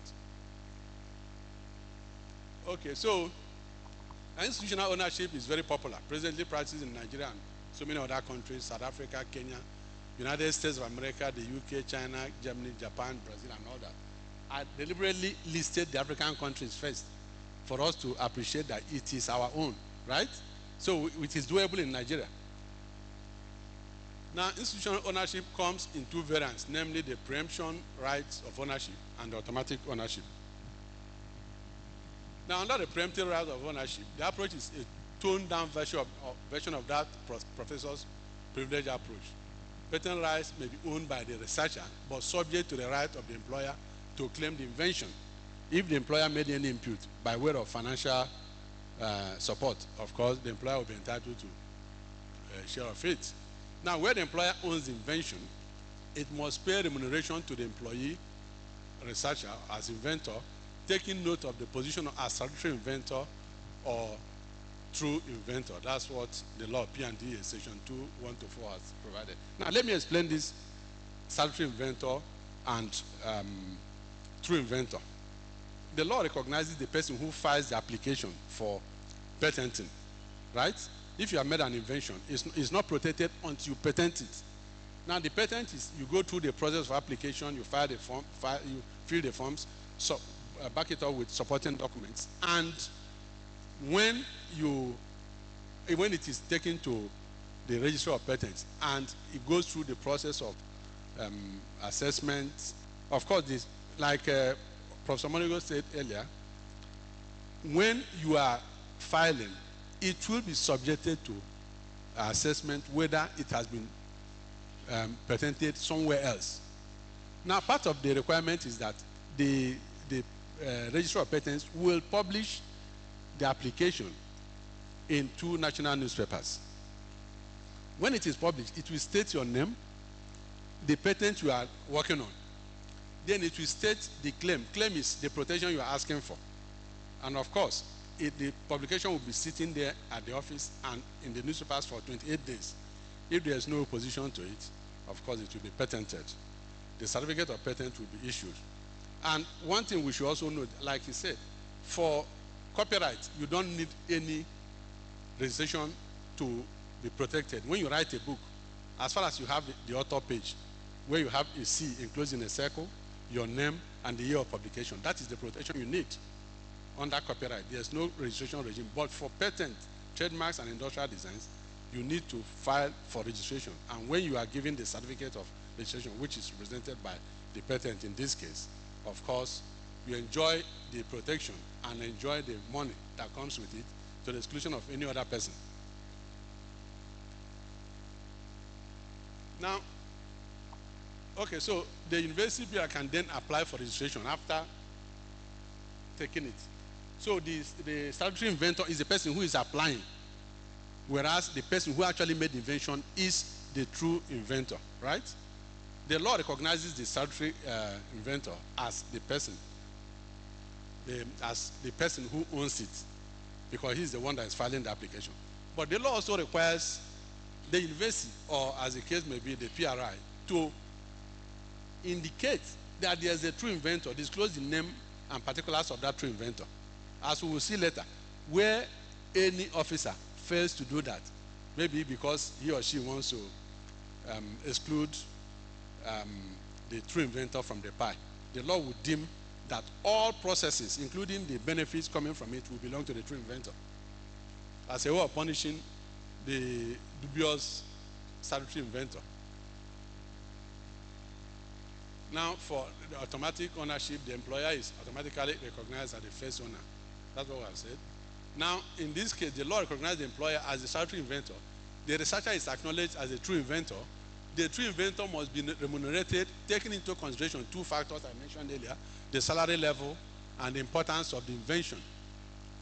Now, the Nigerian regime of regulation of IP rights largely adopts the automatic ownership approach. This is what is the extant rule in Nigeria. But as we will see, the Uniben IP policy needs to be fine-tuned to bring it in tandem or in tune with what is the law in Nigeria. So, ownership, okay, I have stated the sections of the law. For somebody or anybody who might want to look at what the law says, the sections are there. Now, for copyright, the preemption right approach is the one that is applicable. That is why you write the book, unless the university commissioned you to write a book. If it was not commissioned, then the copyright in the book belongs to you. But remember what we have been saying, we are concerned with the patent, how to commercialize patent into profitable processes. Now, in all situations, it's most advisable that the employer ensures that the rights of parties are comprehensively captured in a contract document to avoid, sir, the director of IPTTO, so you will take note, always capture it in the contract document so that all rights of the parties will be clearly stated. So that when the money starts rolling in millions or billions, nobody will start feeling that he's been cheated out of it. Yes, okay, I will address the areas I'm talking about.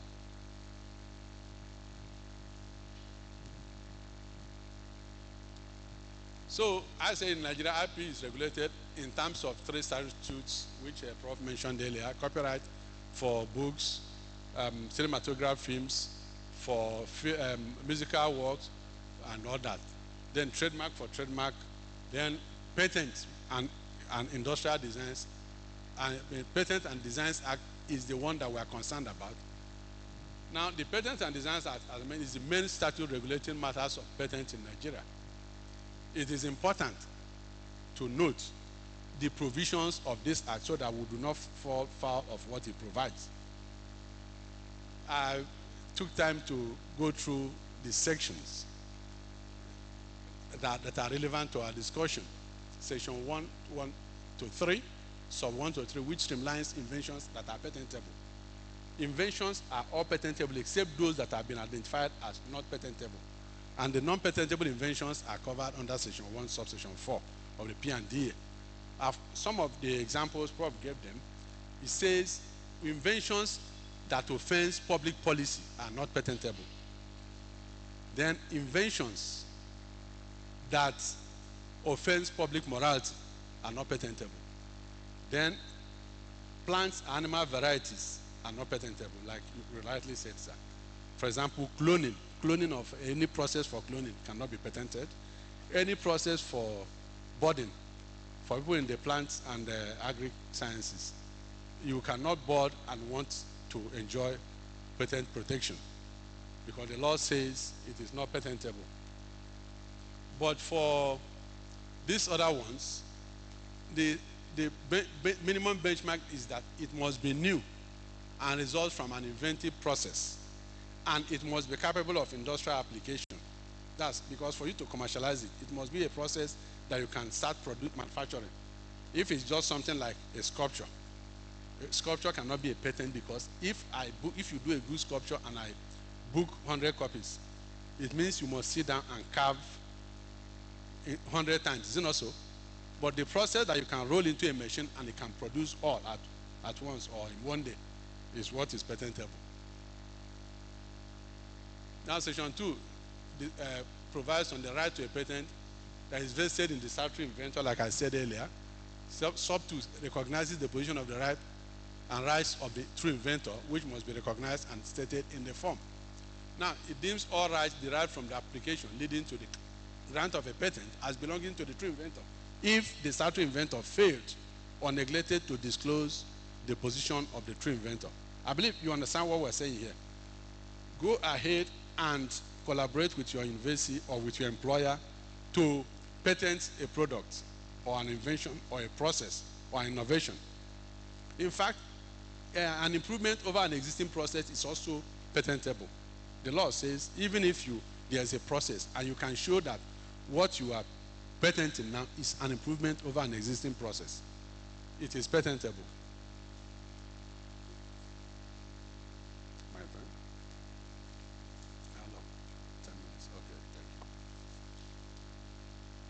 Okay, so now we have looked at this, but where we are, you see the place I highlighted is Section 2, subsection 4A and B.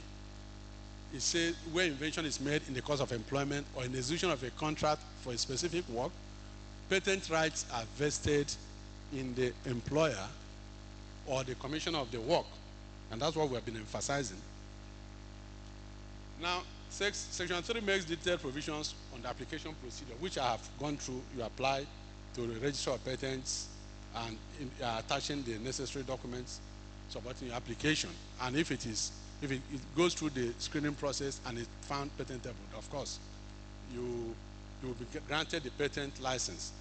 Now, there's something very important. That's Section 11 and the first schedule to the Act, which provides some compulsory license. Now, this process envisages a situation where you have been granted patent. Because the essence of granting patent is for you to make it serve society, right? So if you get the patent and you are not putting it to work, or you are putting it to work in a manner that's not satisfying the society, an individual, a third party, can now apply to you to grant him license to fulfill that requirement, that objective of satisfying society. If you refuse or fail to grant the license, the person can approach the Federal High Court to seek for an order directing that you should be given the license to produce the same thing that that holder of the patent, the patentee, has been unable to do. Now, that is called compulsory license. That compulsory license is very important so that people will not monopolize a process or innovation or invention so that society will be suffering, whereas the need has been there. You know, it happened during the pandemic. The Western world kept hoarding these drugs. They were not sending it in the right quantity to the third world, or no, let me not use third world, to the developing world. And that is where this is what this provision seeks to cure. Now, Prof already covered that, of course, in discussing IP rights. These are the agencies that one might need to. Because of time, I just say World Intellectual Property Organization promotes globally IP rights.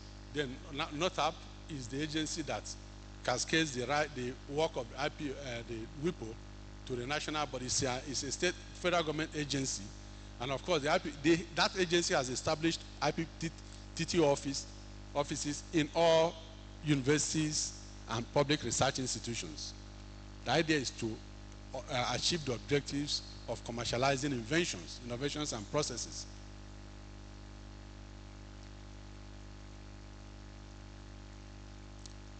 Now, the University of Benin IP policy, like I said, is an official document that clearly articulates the nature and relationship. Then it defines the ownership rights, IP rights, limits of rights, protection of rights, commercialization of IP, and the modalities for sharing accruals from the IP rights. Especially that's section 17 of that IP, the University of Benin IP policy. So that's why I'm saying that this section should be brought in consonance with what the law says, because it talks about sharing formula, 25% to IPTTO, 35% to the creators or the inventors. In fact, it should be inventors, and then 40% to inventors, department, or faculty. If you look at this, you will see that nothing goes to the university. It goes to people working with the university or divisions in the university, but university is actually the owner of the research. So it should have been the other way around. So the IPTT office might need to review it to bring it in consonance with the prevailing position of the law. So the IP policy affects or relates to relationship between students, employees, students, graduate students, postdoctoral fellows, and others in their relationship with the university. Now, ownership of IP rights under the policy makes copious provisions on ownership rights and relies well on modified automatic ownership model. But what we're saying is it should gravitate towards ownership, the automatic ownership model, not the professor's privilege approach, or the modified, or the this other one that they are using now, automatic. Okay, that's the second arm of the automatic ownership. Now, exceptions to the general, the policy recognizes the exceptions to the rule on ownership and adopts them, including issues of copyright, inventions, innovations, and all that. Okay, so it talks about ownership options, publications, then contending issues. I don't know how long I still have to go, but let me try and round up. So contending issues, the IP policy is in conflict with the fundamental provisions of the P&DA. That's what we're saying. It's in conflict. And you know that where an institution's policy is in conflict with the law, what will happen? The law prevails. So we might need to tailor it to that. Now, generally, the policy has become grossly obsolete and requires urgent review to bring it in tune with modern and prevailing realities. Now, to face reality, the provisions of the policy should be tailored to recognize the important position of the employer, that's the university, against the background of the enabling environment that it has provided for the researcher to thrive. Now, our recommendations are there. The policy of the UAE should be made more coherent, ensuring that all sections are captured within the ambit of Nigerian laws on IP. The policy should clearly provide on confidentiality of inventions. In fact, for inventions to be patentable, it must enjoy full confidentiality. If it is disclosed to third parties before patenting, then it doesn't qualify for patenting. And that originality will be defeated. Now, the Uniben should create greater incentives to deepen research efforts of faculty members in order to make participation in research and collaborations more appealing. The IPTT office should also liaise with NOTAP, and this is very important. We are recommending that they should borrow a leaf from what happens in South Africa. They have the National Research Foundation, which pays you for doing the research, not the university this time. It's the national government that pays. It goes to the university. For example, when you publish in copyright, of course, the articles will publish, provided you publish in approved journals. When you publish, I might just need small time to explain this, please.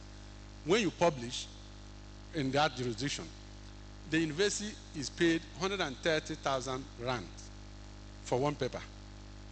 Now, out of that, the university retains 100,000 rand, pays the publisher 20,000 rand, and keeps 10,000 rand in your research fund. And when you have published up to 5 or 6 or 7 or 8 or 10 in a year, it means it's from that research fund that they will sponsor you to any part of the world you want to attend conference, because you produced it, right? Then 20,000 you could use to take care of yourself. So it might be necessary for us to also advise NOTAP to cascade this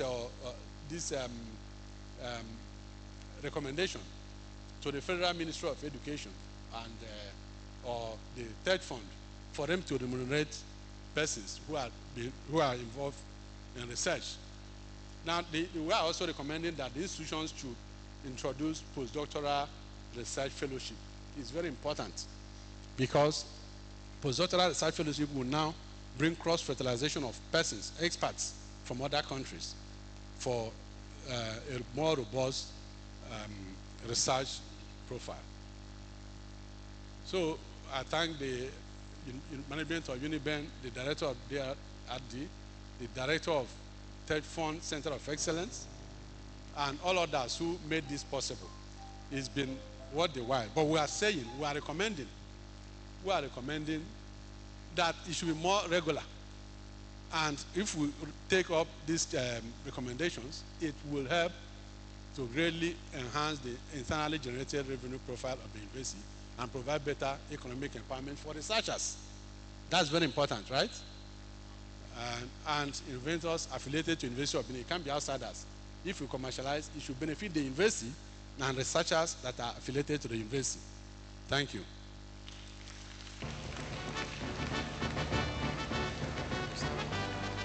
Thank you, Professor Nelson Ojukwu Ogba.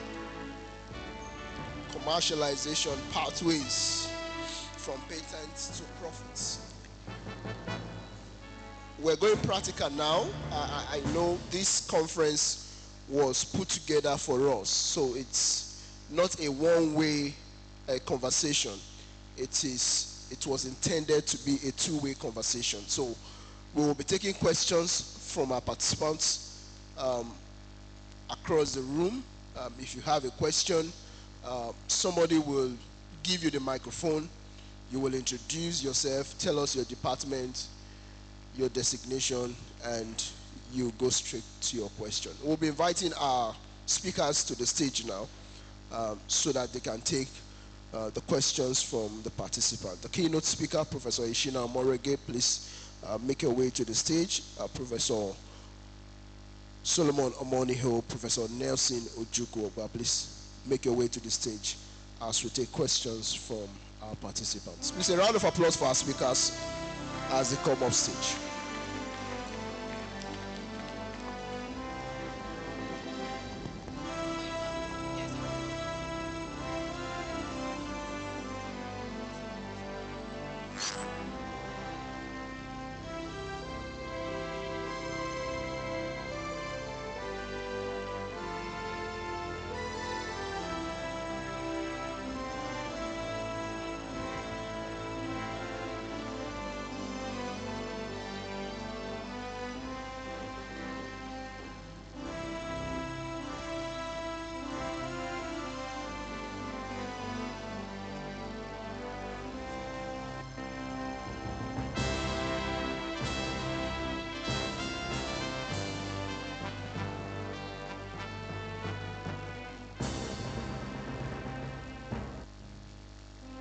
Thank you, sirs.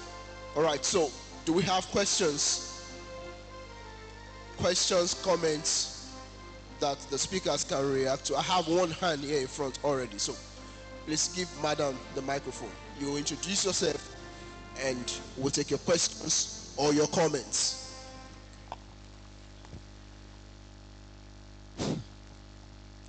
Thank you very much for this opportunity.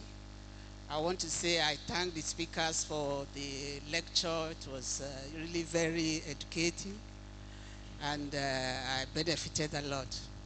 So my question to this effect is, I want to understand now, because before now, when we talk about patenting, we usually have issues.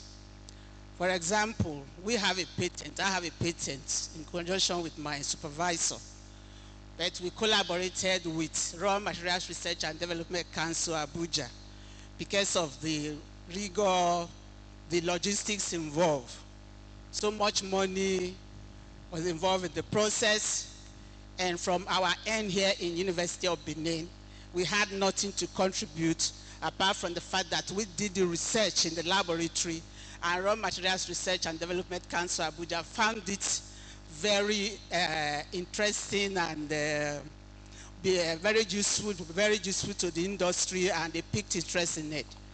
Before the thing got to NOTAB for the patent, money needed to be spent because all stakeholders were called to the table in Abuja, got sample of our material, took them back to their industries, came back with reports and all that before the patenting was done. All these were all financed by the Raw Materials Research and Development Council.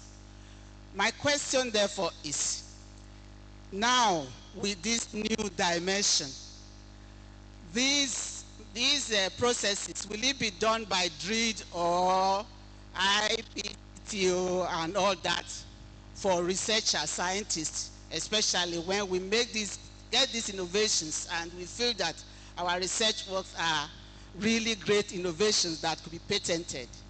Will Uniben help us to do all these processes, before going to NOTAB, so that we don't have to, be depending on other sources? Because like now, the patent that I said we have, the only thing I have, or the only thing we have, my supervisor, Professor Okeme, and I, is we have the certificate.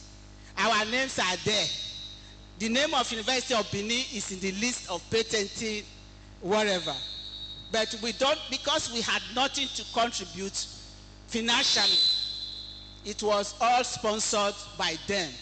So why I'm asking this, that if we researchers, we know that Uniben will now do these preliminaries and these logistics for us, we will be encouraged. So that's my question. Thank you very much. I think we got your question, just that we didn't get your name and your department. I'm Professor Esther Ikwori. I'm from the Department of Chemistry. Thank you, ma'am. Yeah. I think, Prof, that's for you.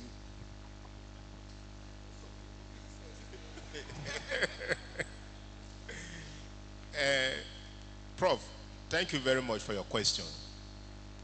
We have a policy, and the policy is that go through us to NOTAB. The initial preliminary exercise does not require money. But by the time it gets to the area of validating and they want to cross-check, and University of Benin is convinced that this thing will yield royalty, that's the right term, to the university, we have no option than to make necessary contribution. I know my chairman will support that. Chairman of DREE, director of DREE, will be able to, she's coming up, so let her come up. I think in collaboration we'll be able to sponsor everything concerning the patenting of your research findings. I can assure you of that one. I'm not saying I will be the one, no. I said we, so that you not come a whole IPT2 tomorrow that we said no. I said if the work is good and is patentable, university will surely help in the patenting of that your research findings. Did I say anything? I honestly don't know why he's handing over the mic to me, but I refuse to be committed. The idea is that DREED works in consonance with IPPTO, so that's where we stop. We collect the ideas, we collect where you are going. We want to know what your pathway is, and then we move you to IPPTO, and then we help you with the application process. So I guess we don't have to allow you go to Abuja for the process. We can do the processing for you, exactly. But we are not promising money. I think that's one we have to be very emphatic about. We're not promising money. So when we talk about support, we might be able to do our best to maybe reach out to TED Fund or other partners or potential partners that can help move the process forward. So I think it's very important for us to clarify that so that you don't come to DREED or IPPTO and say people promise to support us and you're failing in your, or to TED Fund and you're failing in your commitments. But we can make the effort, definitely. And I think that's why we're here. Thank you. Maybe if I may add, the ones you are processing so far does not require money because NOPTAB has a partnership understanding with us. So the process for now is bore by NOPTAB and University being a part of NOPTAB, so we are part of the processing. For now, they've not charged us any, or they not charge the vendors any serious money for the registration. Maybe when they will look for fund is when they are talking of validating your findings, where they need to go and do research, because whatever you are patenting, they have to verify whether it is true or not. That's where money may be involved. But for now, no money is involved. University bores the bulk of the money based on our partnership understanding. As he said, IPTTO is the creation of NOPTAB. So we are babies of NOPTAB. It's just like a faculty and a department. So whatever you are doing in a department is borne by the faculty. So it's the faculty that should be held responsible. NOPTAB, they are doing their best. So they don't charge any money for now. Maybe it's when it's going for international registration, where I talked about 3.5 to 4.5 thousand US dollar. That's money may be involved. And if you have a research innovation that is to that extent, people will key in because the royalty that will come from it is more than that. So I think then you talk about investors who will even tell you, don't worry, register it, we will buy it from you. So I don't think it's a bad idea. Money is not yet involved as for now. As at the time you did your patenting, then universities were not, what I mean universities generally, were not in collaboration with NOPTAB. So it was a solo individual registration process. But now NOPTAB has taken responsibility on behalf of universities. I think to add more to what the director of DREED and IPTTO is saying, now maybe the past experience, there was no form of linkage with government. I think you were left unprotected. Director of IPTTO said they can provide protection, isn't it? So we in TED Fund office, we coordinate by making sure that whatever you are doing, the innovation they are going to bring, we will also let TED Fund office in Abuja know about it. They can also offer some form of support. I wish one of the officials are here to also clarify this, because I know TED Fund do a kind of research fair, and it's even one of the things we have to do in Uniben too. We are still discussing that with Director of DREED, how we can bring about that fair. We will call in the stakeholders, TED Fund, even industry will be involved, because that is where we are going now, in order to get that commercialization we've been talking about. Thank you. Okay. Questions here, please. In addition to what has been said, I just want to add that NOTAP and IPTTO are enablers. They are enablers. If you are involved in research, the first thing you must do is to do your preliminary investigation to be sure that the invention or the process you are working on is patentable. And I said there are inventions that are patentable and those that are not patentable. If you have crossed the threshold of being patentable, then you will be talking of expectation of heavy returns. So IPTTO and NOTAP, in fact, the IP rights protection is a global process. That was why the World Intellectual Property Organization was established in Geneva to supervise and monitor protection of IP rights, be it copyright, trademarks, patents, industrial design, and the neighborhood rights. There are what we call neighborhood rights, the ones that are coming, emerging ones. The basic thing to understand is that the IPPTO is an office that will enable researchers to access help, because IPTTO was established by NOTAP. NOTAP was actually established by WIPO to enable all this. So in terms of funding, if you think it's patentable, of course, you go through TED Fund to apply. Don't you publish your books and you go to TED Fund for assistance to sponsor the publication? The same way, if you are doing research that is patentable, if there is assurance of expected positive result, of course, they will also sponsor it. That's it. But Prof, to the one that raised the first question, the patent you are holding is just sitting there like an artifact on a shelf. It's not helping anybody. The only way it can help you is to make sure it is commercialized. You can go to the University of Benin to commercialize it. You will get your royalties too when it is commercialized. That's it. Thank you. Thank you, sir. We'll take 3 more questions because we have 3 more questions. Number one, the man on white behind Professor Ikajiagbe and Director of Forensic. 3. Do we have any hands on this side? No, nobody's. Okay, then we'll take you, sir. So 3 and 1, that's 4. We'll still have another Q&A after the program today. So, sir, your question.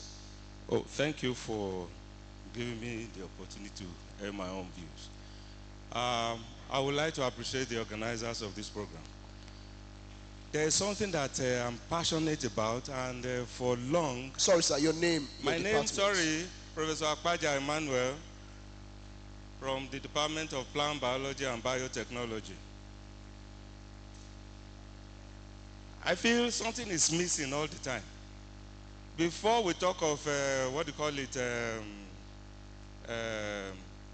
IP, intellectual property rights, and all the gains, something is missing, and if that thing is added to this whole arrangement, it will make it to work better, and that is entrenching the relationship between researchers when it comes to collaboration. I will just give one. I've suffered it up to 2 or 3 times. One in particular, I worked with somebody. We got an extract from a particular mushroom that performed better than Timolol mallet in the market. And at the end of the day, I was pushed aside. And that was all. So if the institution can legalize collaboration, once 2 researchers open up to each other and they can go to the legal department and legalize the, what do you call it, the relationship, nobody will betray the other person. Because we all want collaboration. Many researchers are keeping their thoughts, their ideas within them, and without collaboration, it cannot be patented. Thank you very much. Okay, see, the answer to your question, sir, is very clear and very simple. Even when we were kids, when we are siblings, we were eating together. Sometimes our parents will put one big meat at the center of the soup, right? To be shared. You share it and fights don't come out result from it. So when at the commencement of that collaboration, simply put it into writing. You don't need any lawyer to say, okay, when we do this percentage will go to this person, this percentage to this. The lead researcher or lead investigator will take maybe 60%. The others will take 30% or 30% to make 100%. So it's simple. It's only when you fail to do that or when you fail to seek professional advice, maybe from a lawyer, that's where there will be a problem. Go ahead and articulate what you want in a document. Document it and go ahead with your research, and it will be better that you do that, and the result is a patent that has been registered. Then you now say, okay, because you are protecting it, you are like somebody standing at the door. You are not allowing somebody to enter. You are not entering. So that's the problem. Okay, thank you. I believe I've answered the question, sir. Thank you. I think Director of DRIG. In addition to that, I feel that when you are working in a research group or you want to set up a research group, it's based on mutual trust. Like what Prof said, you have to state the rules before you start, so everybody will know where they belong. I started a group years ago, and I remember when we did some research work, we set the rule, and we even told ourselves, okay, you take charge of this, take charge of that, and when the publications are to come, person in charge of publication, we put all our names down, and we put names, and we had up to 12 papers in 1 year. And from then on, we've been publishing, doing research and publishing. There has not been any quarrel. So if you know you have this person in your group you are not comfortable with, discontinue. It happens because you are dealing with human beings from different backgrounds. So it's based on trust. And if you don't have that trust, you can't work together. Thank you.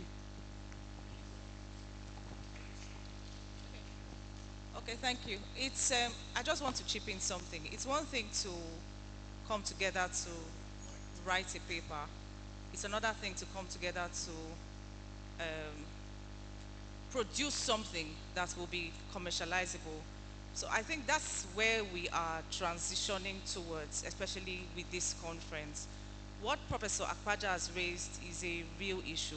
It's a problem. I think he's just one of the few bold people, that are able to express this. These are things that make researchers to withdraw from coming out with products and collaborating. So how do we solve this particular problem? Where do we go from here? One of the outputs of day one is to come up with a position paper which will present to the Vice Chancellor. I had a discussion with him outside anyway, which will present to the Vice Chancellor, even if it's not just for our awareness, but just to make us researchers know the importance of documenting things. Now, I speak both as Director of DRIG and as a lawyer. You can't rely on just friendship, to come up with collaborative research like that. You need to document every single thing. Who has what role? What responsibility do you have? What happens if this is breached, and so on and so forth? Just like Professor Ogba said, it is important for us. I hope this is a wake-up call for all of us not to take anything for granted, especially as far as collaborative research is concerned. The truth is, I have looked around the University of Benin and I have seen a lot of deep and highly potential research for commercialization. But the next session will tell us how well we have done in this regard. We have done really poorly. And this is not because we are not aware, even if that's one of the problems, but because we are afraid, because we are very reserved about it. So this is one of the ways that we are going to break that kind of impediment, break that kind of reservation. Let us come out and collaborate. If your problem with collaboration is trust, is people breaking out or people breaching agreements, then move from verbal agreements to documentary agreements. It's that easy.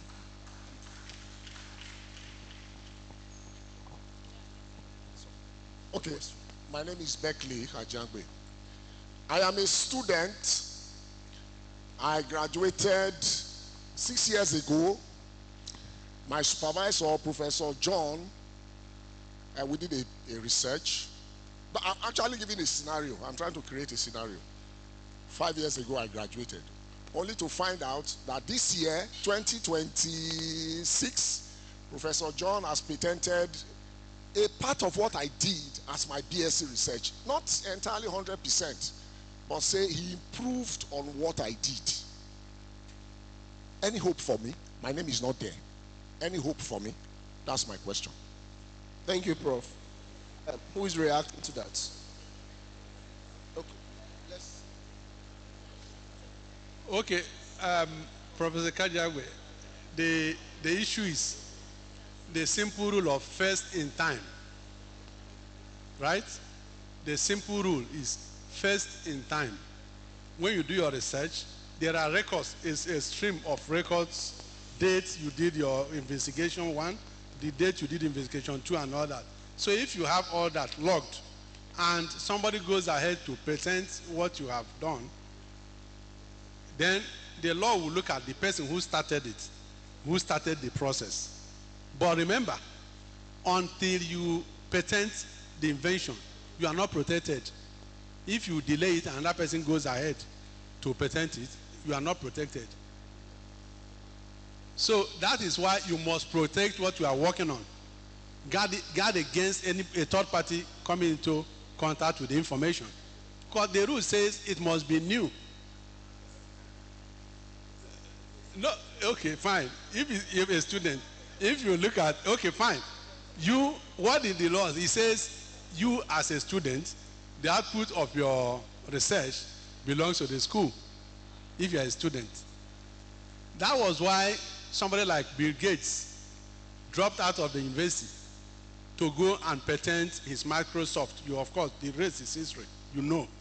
So as far as you are a student, you can arrange for the patenting. Don't sit on the fence. For you to enjoy the protection of the law, it must be patented. That's the rule. Thank you.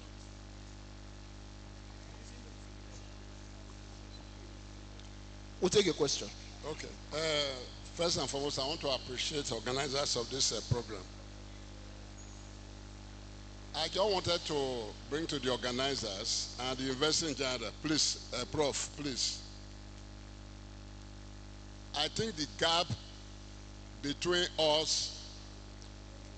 Okay, sorry, Prof, sorry, let me just address further what Professor Kajagbe raised. If your supervisor went ahead to patent that process and it was jointly owned, what does the law say? The law says the person who applied for patenting is the statutory inventor. The person who actually worked it is the true inventor. And what does the law say? The law says if the statutory inventor failed to disclose the identity or the position of the true inventor, the law would deem that all the processes were done by the true inventor and it will belong to him. Thank you. All right, sir. Yeah. Well, what I was trying to say before he came in was that the university need to decide the gap between us and the society, the industry, the entrepreneur outside is too wide. Because today's program reminds me of entrepreneurship being introduced to university curriculum.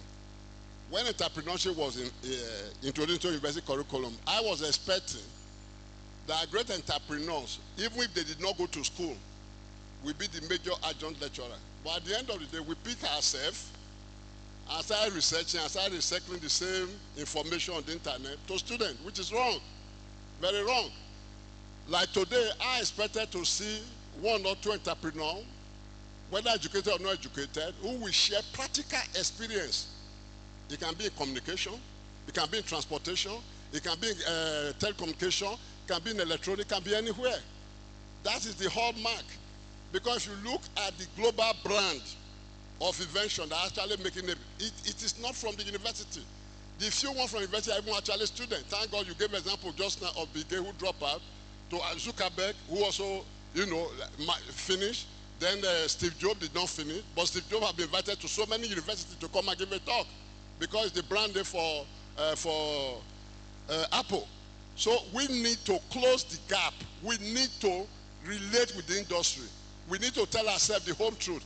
Because the problem, like Madam said just now, that she doesn't know what to do.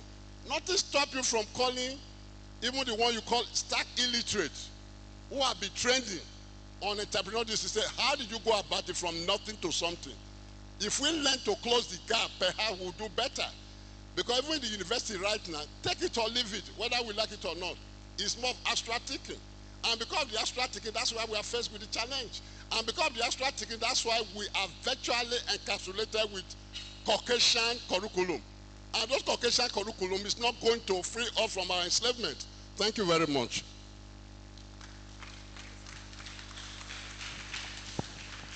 Thank you very much, Prof. I'm always intrigued by your vocal interventions. I particularly like them because you speak the mind of most of us.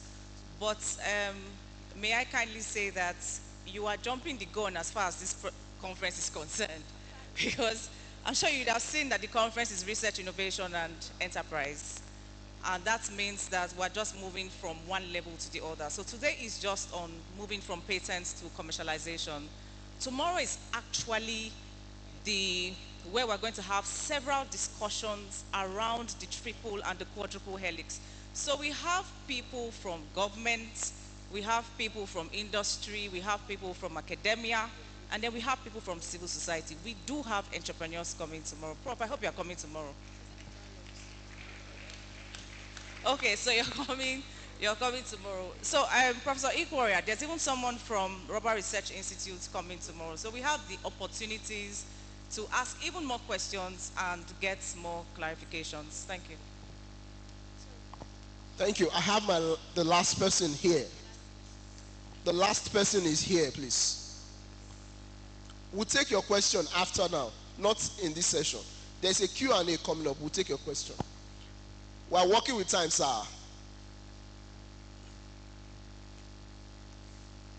We'll address it, don't worry. Yeah, good day, distinguished ladies and gentlemen. My name is Engineer Pius Iyere. My question is, if a researcher discover what somebody has done and now be able to improve on what that person has done and becomes better, can that researcher patent it? And my second question is, if you have done the work and you have published it, is it still possible for you to patent it? Thank you. Okay, one, like I rightly said earlier, I said it must be new. That's what the law says. It must be new for it to be patentable. The law also recognizes that you have improved on an existing process. It says an improvement over an existing process is also patentable. Does that answer your question, sir? That's the first arm of it. The second one is, is it there? What's the second one?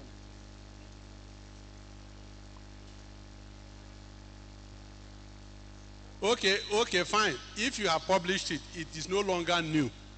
It is no longer novel. The law says it must be novel. If you have published it, it has defeated, that process has defeated the requirement of newness and originality. It is no longer patentable. That's why I say you must protect it. Like it's a trade secret. You must protect it with all two hands and if possible 2 legs. You must protect it until you have patented it. That's it. All right, thank you so much, sirs. You still want to add something? To the publication, if you look at in most internationally recognized journals, they send you a form of copyright waiver or ceding your copyright to the job before it is published. So once you have ceded that right to the publishing journal, it's no longer your property. You sold it out already. Your signing that document shows that it's no longer an original copy of yours, rather it's for the journal that published it.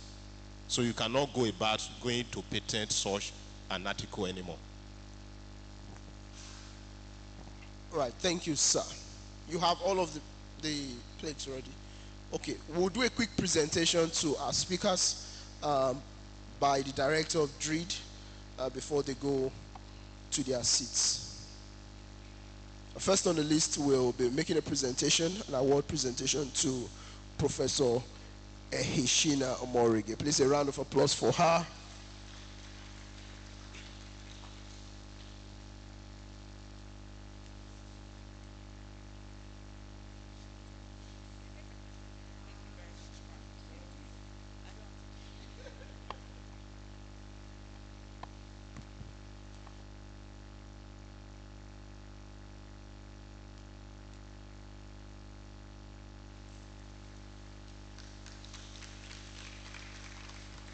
Thank you, ma. Also, another presentation to Professor Solomon Omoniho.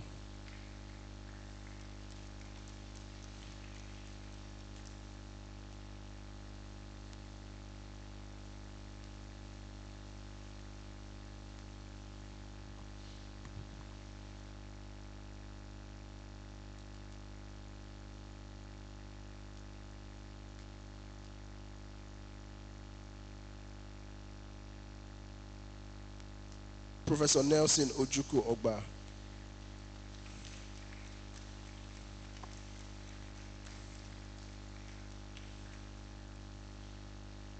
A round of applause to all our speakers. And also a round of applause for yourselves for being a very engaging audience. We are not through with the day one of this conference. We'll be moving straight to the next session, and that session might be a bit more practical than what you just saw. We're taking real stories from Nigerian researchers who have successfully commercialized their work. And now to handle that session is none other than Professor Ehiga Enabudo. So please make welcome Professor Ehiga to the stage.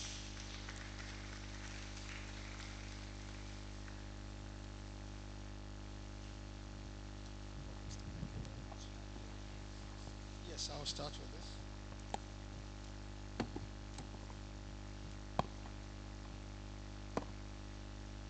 I can see the director is leaving, but man, you're going to miss a lot. Too. Professor Miss Omorige, man. You are going to miss a lot.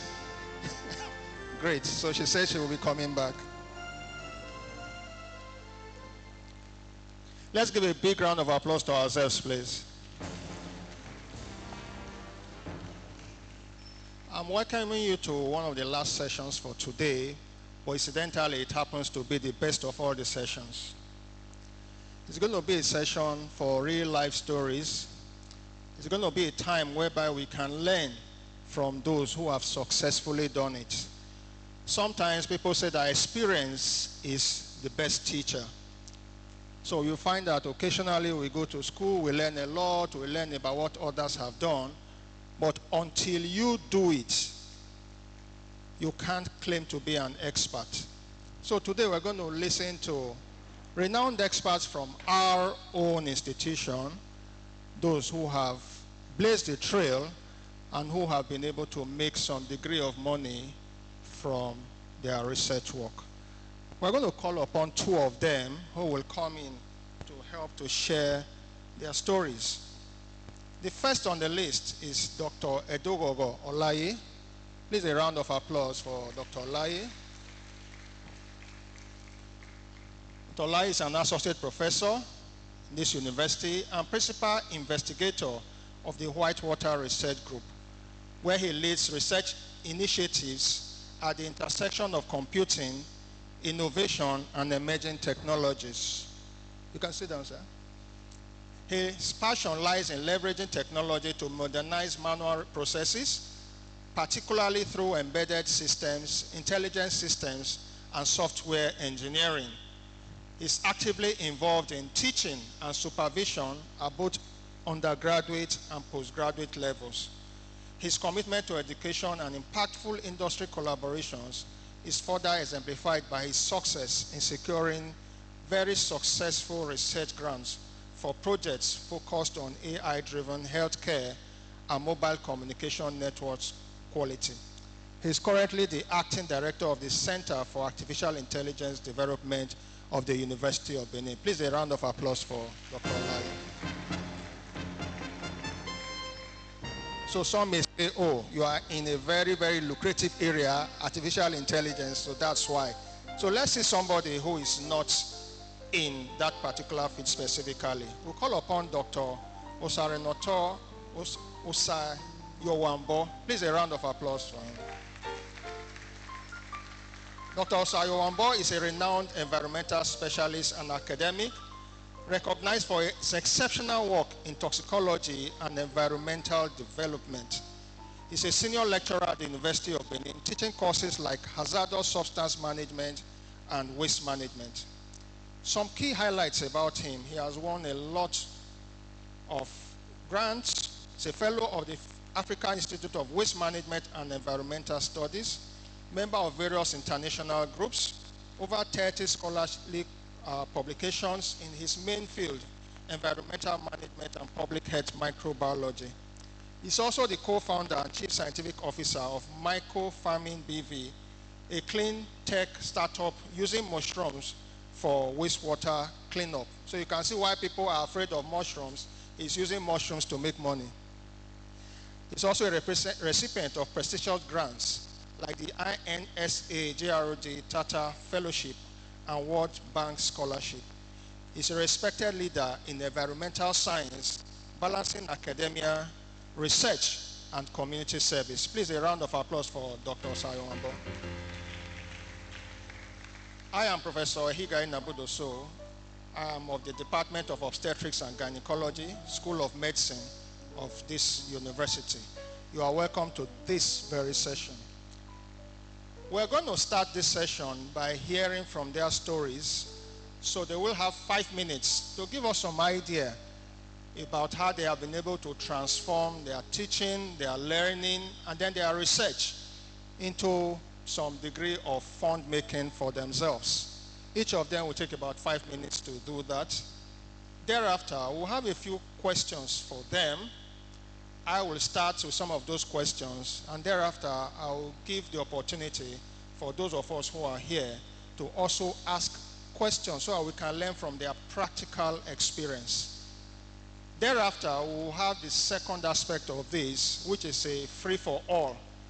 And there, a lot of the things that we've already discussed, some of the questions that I've already brought up, I can see Professor Eddie has left. I thought some of those things that he brought up are things that we also discuss as a family, because we need to see how we can navigate our way across some of those challenges that we'll keep talking about. We've talked about trust issues and so many, and it's not peculiar to us. It's a global issue, and it's something that we need to take very seriously.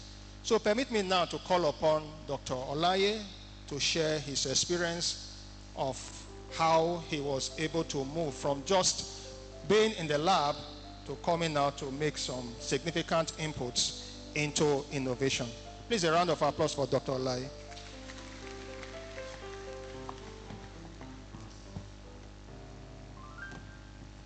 Thank you very much. Kindly permit me to maintain existing protocol. I'm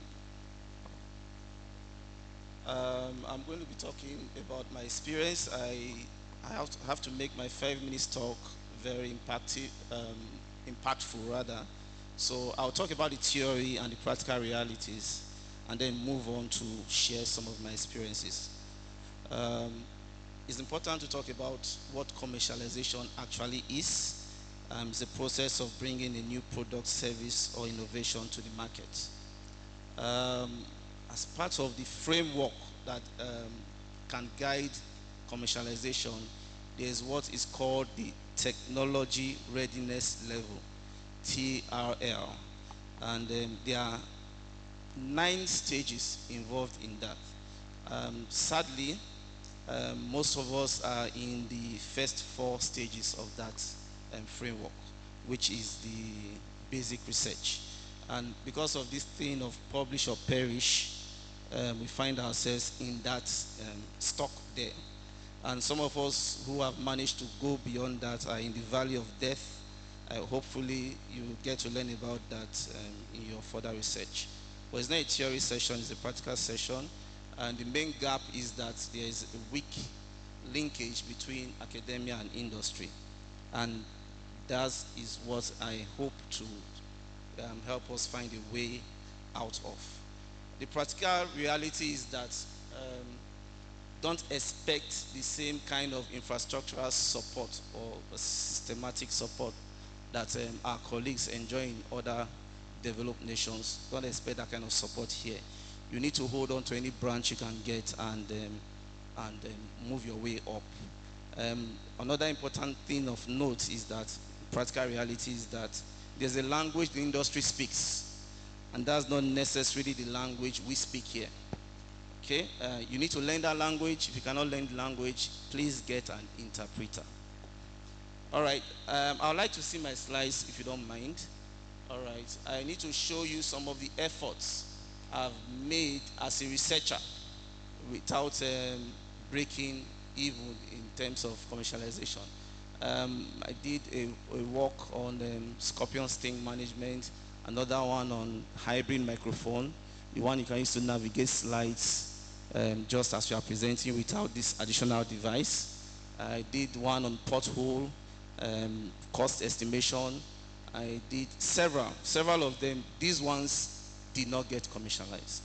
The work I put into some of these things is far more than the work I'm putting into some of the things that are bringing money in. So that's a reality. If you look at the next slide, so the ones that are getting commercialized are not as fantastic as those ones I just mentioned, and many others. Of course, I happen to publish from them, but the publications did not bring naira and kobo in. Okay, and the ones that got commercialized are the ones that were not as fantastic as the others. The industry demanded for the ones that got commercialized. I was not too sentimental about the work. It was just business, you know. Innovation was the emphasis rather than contribution to knowledge, and IP protection was the emphasis again rather than publications. So I may not be free to discuss them in details, but it's my experience I will be able to share with you. I'll just move on. There are just four I just thought I should just mention to guide my conversation. Informally, in the course of providing some engineering services, this solar installation several years ago before these guys have taken over the industry, we used to install solar systems for clients, and I developed a solution to automatically monitor the solar usage, to put it off and on, and so on and so forth. So informally, 3 units of that was sold before I pulled out. Software solutions based on the consultancy arrangement is another success story. Several of them for government, for private individuals, not for university yet. Okay. So metering technology, that was based on contract R&D. Contract R&D is a pathway to commercialization where it's actually an industry pool thing. A word about what I've been saying about industry pool. There's the approach we are used to. You go to the lab, you do your research, you think you have done something great, you've come up with technology, and you try to push it to the industry. That approach is a bit ineffective. So the other approach is where the industry comes looking for you with a problem they have, and then you attempt to solve it for them. Please, can I see the slides to just guide us? So contract R&D is a model I used to deliver metering technology for industry, and then precision agriculture is the one I'm currently on right now. And the things I've learned over the years, I'm beginning to put them into practice in this one, precision agriculture. So I've not published anything here in this precision agriculture. So I'll just move on. So I've talked about industry pool. What we are doing differently now is that there are some experienced team members who are not engineers or researchers like me, but they are driving the commercialization process right from inception. So precision agriculture, the efforts we are making in that direction is one of it. It's a little bit neater now than all the efforts I've put in before. It's just being without institutional support or without the knowledge of institutional support also. It's been a struggle, just putting all the effort you can to get something done. All right, a word about grants versus industry collaboration. Academics want to publish, want to tell everybody that you've done this. But the industry, what I've noticed from my experience is that they want to protect their IP. It's their primary concern. They make you sign non-disclosure agreements. So there are some things I cannot even talk about here now. Okay, so they want to, so you must understand. That's why I said earlier, if you don't understand the language, get an interpreter. Okay, research can be for research sake or for commercialization. You can do both. You could be a solid researcher. You have 10,000 citations, 10,000 publications, 2,000 every year. And that is good in itself, because when people need experts in a particular area, they come looking for you. Okay? But there's another approach. Okay? There's another approach where you try to collaborate with industry. Time is fast spent, so I'll just wrap up my conversation. So my final thoughts: be a collaborator, collaborate. There's a difference between the two.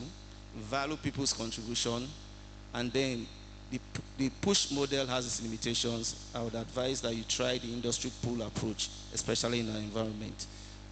Thank you very much. Here's a round of applause for him. Thank you very much, sir.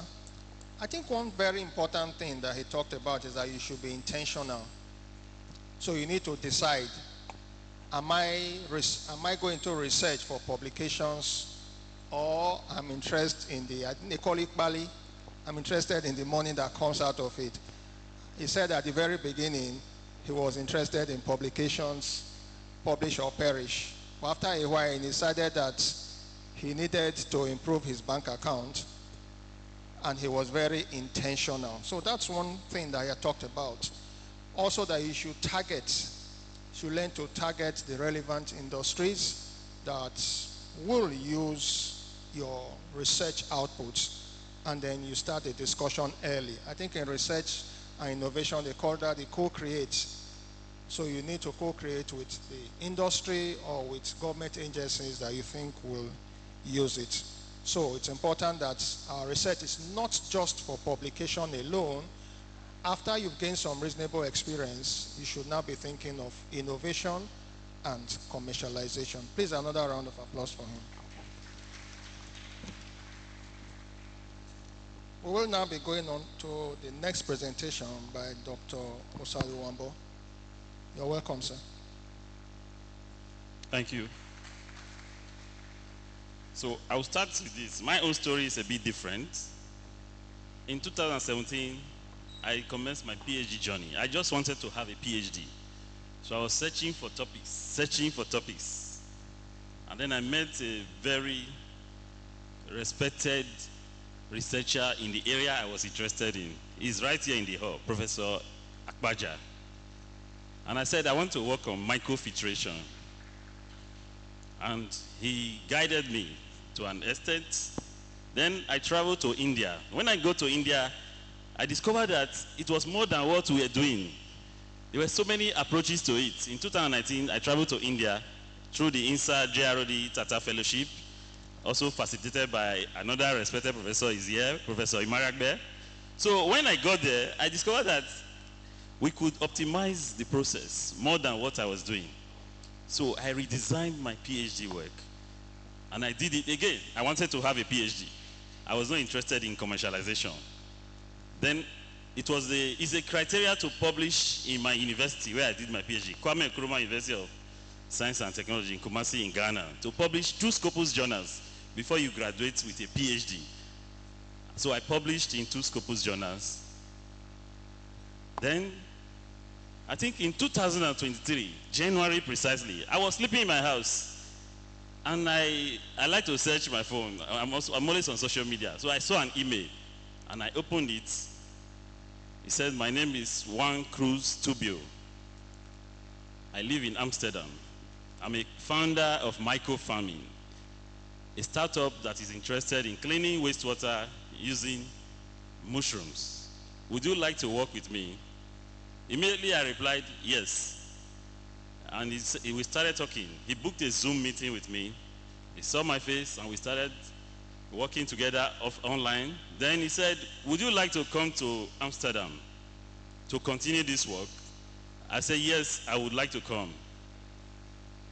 Then he sent invitation papers. I went through the process of visa application. And he said, book your ticket. When you get there, I'll pay you. I said, Nigerian man. I said, no, I don't have money for that. That's 2,000 euros. KLM is 2,000 euros. I said, I'm not paid. I don't have money. I said, you send the tickets. The following 30 minutes, he sent me tickets to come to Amsterdam. So I landed in Amsterdam. The first picture was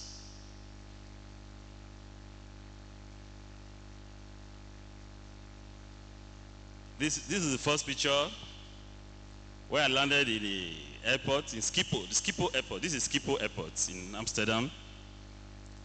This is the first time I met him. He's an Argentine, but he's based in Netherlands. To surprise you that this guy is a BSc student. He's studying artificial intelligence, and he owns one of the biggest startups in Netherlands, in Amsterdam currently. Before I went there, he said, you need to sign an NDA, non-disclosure agreement. That is why I cannot say so much things here. You have to sign an NDA. This is a research I just did. It's a minute part of my work. So why not? If not, it will waste away, and you can even get another person to do it. I'm not the only researcher who has worked on this field. So I signed the NDA, and when I landed there, we started working together. And this is the company. This is the logo. This logo is trademarked. It's a trademark for them. Micro Farming. Then these are the members of the team. So we started working together. For the 3 months I was there, we did what he called contract R&D. We got, the first grant we got was from Rabobank for 25,000 euros to do a study, a preliminary study to validate the prototype that we got, to get a prototype first. We needed to get a prototype before we can hit the market to have an MVP. MVP is minimum viable product. Prototype validates the product, while MVP validates the market. So we developed the prototype using this 25,000 euro from Rabobank. This is part of the money he used to fly me to Amsterdam, and he used to take care of me while I was there for 3 months. To surprise you to know that this journey, he quitted his room for me. That's the life of an entrepreneur, because there's difficulty getting accommodation in Amsterdam. Up to date, even till now, those of you that have traveled there, you know. He quitted his apartment for me and started staying with his girlfriend so that I could have a place to stay. So we worked together. So the major problem in Amsterdam is not a problem here, but it's a problem there for them. Is that most of their waters are polluted with nitrogen and phosphorus as a result of excessive organic manure from the animals, because they have lots of cattle farms. So that was the problem he was trying to solve. That was why Rabobank is an agricultural bank. They gave him 25,000 euros for the initial R&D. And from there we started attending pitches together. We go to different competitions to pitch. Some will win, some we did not win. And this is the farm where we did our first study, our site study. So why? This is the lab we are working. That's my research assistant. She was a student as at that time. She's a Swiss lady. One thing you should, as an entrepreneur, if you want to be an entrepreneur, a researcher to entrepreneur, is that you must learn to acknowledge people who are working with you. He has never failed to acknowledge me in every interview he has granted in Amsterdam. This is a popular newspaper in the university. My name was mentioned there. He never fails to mention my name. Anytime he grants interview, he always mentions my name. This is another one, but it's written in Dutch. But you can see my name there, written in Benin. This is a Dutch writing, but my name is there written in Benin. He never fails to mention my name anywhere he's granting interview. The hallmark is that when I was leaving, I left there December 22nd, 2023. While I was leaving, he said, would you like to be a co-founder in microfarming? I said, yes, I would like to be a co-founder in microfarming. He said, I'm going to offer you a percentage share in the company. And I said, yes, I would like to be. So we have been working together ever since. The company has faced some ups and downs. We are still working. But one thing I want to also tell you that it's an improvement of previous work that has been done in that area. It's an improvement. And he has filed for patent already because he has searched and there's no patent on that area we have improved on. That was what he contracted me to do, to improve on what has been done previously. I want to also tell you that you have given out so many patents unknowingly through your publications. Me and you, we have given out a lot. He was a nice guy, that's why he even invited me. If he got another person to refine the work for him, he will not invite me to come to Amsterdam. So we should learn to publish what we can publish, but those that we feel that are new to us, keep it. I want to tell you, I was telling him, my PhD work, I could get 10 papers from it, but since 2022 I got back, I've only published those 2 papers. The rest I've kept them because of this company, because there are so many information on that thesis that I don't want to send to any journal. So I published BSc student work that I have here. I have not published any other work from that PhD work. I kept it, it's on the shelf, and I will not publish it. So that's my story, but as entrepreneurs, as researchers, let's do research that we identify what in innovation class they call it pain points, user persona. That is, we should identify a problem in Nigeria to solve. This was not the problem in Nigeria. I never was interested in commercialization. I just did a PhD. But he picked it up because it's a problem over there and he has been working on it. So recently he called me and said, we would like to have you back in Amsterdam very soon. Immediately we get an investor. There's an investor that is interested in what we are doing. Immediately we get the major investments. We would like to have you back in Netherlands. So I told him, I'm always ready to come anytime.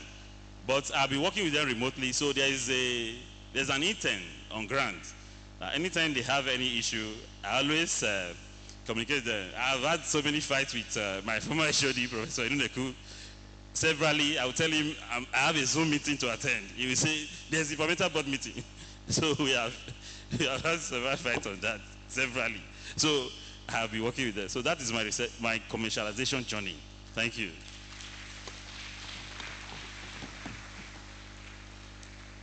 I can hold the mic. What I say here is that all those who are commercial driven are very secretive. He just kept talking, but he refused to hit the nail on the head. They tell you all the stories around it, but they don't want to tell you the exact path. But it's important. They are waking us up that there are certain things that we need to learn. That there's a difference between research for publication and research for commercialization. So that's something that we must take away today. But before we go into the real big questions, let me ask you, this man from Argentina working in Netherlands, how was he calling your name? Osas. It had to be, because if he tried Osayon, I'm sure that he will have a lot of challenges. So now we can understand. For me then, they'll just call me Enaps, because struggling to call your name by those guys can sometimes be very difficult. And we find that many Nigerians, once they get there, they change their names. I don't think that should be. We should popularize our names. If we can learn their names, the responsibility is upon them to also learn ours. So a big round of applause for both of them, please. Maybe I also start with some very simple questions. We've been talking about supervisors not adding the names of their trainees. So let me ask you point blank. You have mentioned your supervisor here now, and you went to Netherlands. You never mentioned anything about your supervisor when you got to Netherlands. So tell us what you have done with your supervisor. You mean my PhD supervisors? Yes. Okay, because I've signed an NDA. If it's my startup, I can boldly mention their name, but it's an NDA I've signed, and it's also an improvement of what I did in my PhD. There are several work on it on the internet. In short, let me tell you that I asked him, how did you find me? He said he searched all papers related to that field, over 50 in reputable journal. Take notes. Reputable journal. He told me. He said he put them on the table and got the emails from some of them that he was interested in and sent that email to all of them. And that I was the first to reply. I replied within 10 minutes. That was the first mark of somebody who is ready to work with a startup. Yes, so that's it, sir. You've also hit on some of the things that we probably will still talk about, the issue of social media. Social media being quite important and an avenue for you to get yourself known. And also, obviously, the issue of publications in reputable journals. But one of the take-home from yours, really, is that it was an issue of chance. Yours was somebody was looking for a collaborator. You were here, like every one of us, trekking around and going into labs, and they are taking lights, and you complain. And then all of a sudden, somebody sends you an invite, and that's a chance. And then you latched on to that chance. Many of us have chances, but unfortunately, we are not able to make the best of such chances. So yours, one of the big things here is that you had the opportunity, the chance came up. But the other thing too is that you must also be prepared for the chance. That also will pick from you that you were prepared based on the preliminary works that you had already done. Now let's look at the university setting. For many universities, the motto for our university is knowledge and service. So usually you will have knowledge, teaching, learning, then you've got service, and then you've got research. You find that many of us seem to be more comfortable with the issue of teaching. Research doesn't seem to be one where we have so much expertise. And then you're not talking of innovation and then commercialization. You have already talked now also about some of the challenges you've had with your department in terms of clash in timing for certain issues. So how have you been able to navigate the issue of taking your lectures, teaching, learning, and mentorship, and then going into active research with the aim of commercialization and innovation? Okay, let me refer back to what you said. Yes, chance is very important. In short, when I got there, I discovered that it's not what we are doing here. I've been to India previously anyway. I've been to Ghana, so I know about laboratory. So it was time to prepare sodium arginate beads. I've never done it in my life. I needed to prepare sodium arginate beads. That research intern was looking up to me to prepare sodium arginate beads in the lab. I was in trouble. I said, this is real trouble. What did I do as a Nigerian man? I went to YouTube. Over the night, before that day, I went to YouTube, practiced back and forth. The Indians have so many videos on how to make all these things on the internet, on YouTube. I went to YouTube back and forth. Then I got 2 papers that I've used, the chemical formulation for sodium arginate beads. Then when I got there, I said, yes, today, Iris, we are preparing sodium arginate beads with boldness. So I started speaking, give me this. He would say, yes, doctor. Because she's a BSc student. I said, give me sodium, measure 25 grams for me, measure this for me. Then I put it on the mechanical, is it shaker? Yes. So the thing came out and I was shocked that I had sodium arginate beads that I've never produced before. So, yeah, so balancing research, teaching, research, and innovation. There has to be a balance. So what I do these days is that every lecture I teach there's a touch of innovation in it. I teach GST 1, 2, 3. Last Thursday, I was in science class here, and I told them that all these things we are doing, history of philosophy and science, you can use it to be an innovator. All the Aristotle and co that I was teaching them, I said, these people did not go to school, but they were philosophizing about the philosophy. So I have converted my teaching classes into innovative classes. Hazardous substance management has a touch of innovation. Waste management has lots of innovation. When I want to tell them about waste recycling, there are lots of innovation in it. Turning plastic, recycling of plastic PET bottles, there are lots of innovation in it. Looking for optimal routes for a waste dump site, there's innovation. So when I'll be able to do that, then the real question, maybe I have meetings, board meetings with them over there. The schedule, I make sure the schedule doesn't lap into my teaching time. So I always ask them ahead, what time is the meeting? If they say it's also time, I'll tell them, no, this time I'm not free. Let's put it at this time. This is when I'll be free. Then they oblige me and I have my meetings with them. Yeah. Dr. Olaye, please. Okay, all right. Combining it is a bit challenging, but when one has set up some priorities for how you go about your career, it's easy to navigate. For instance, I had situations where I have up to 4 meetings in a day, and nobody even knows what's going on, because I've prioritized. Okay, you're moving from one committee meeting here, and to the other meeting where approved, and you move to the other one where you are looking at something else. And then in between those meetings, you have to go in for a Google Meet or Zoom meeting, and you are talking something different. So you have to recalibrate your brain immediately again and start speaking something different from approve here. Okay, so once you prioritize, again, there are some responsibilities that you have to let go of. Okay, I have had to be a course advisor for 5 years, and that was because I was developing a solution for course advisors. So I took up the job of course advising so that I could develop software just to add value to my home institution. I didn't charge anybody for it. My department used it to process results automatically for the 5 years I did course advising. Thankfully, the university has a system for that now. Okay?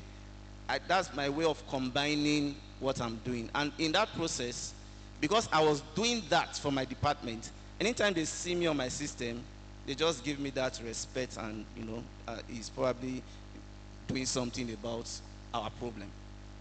Not knowing that I was also building software for another company in the process. Okay. Again, there are some things you can do, like proper time management. Then delegation. There are things I know I have to do myself. Those things are the things I prioritize. If I have something that that can be done for me, I find ways to delegate it to other persons. So those are some of the coping mechanisms. Again, the institution can help in this regard.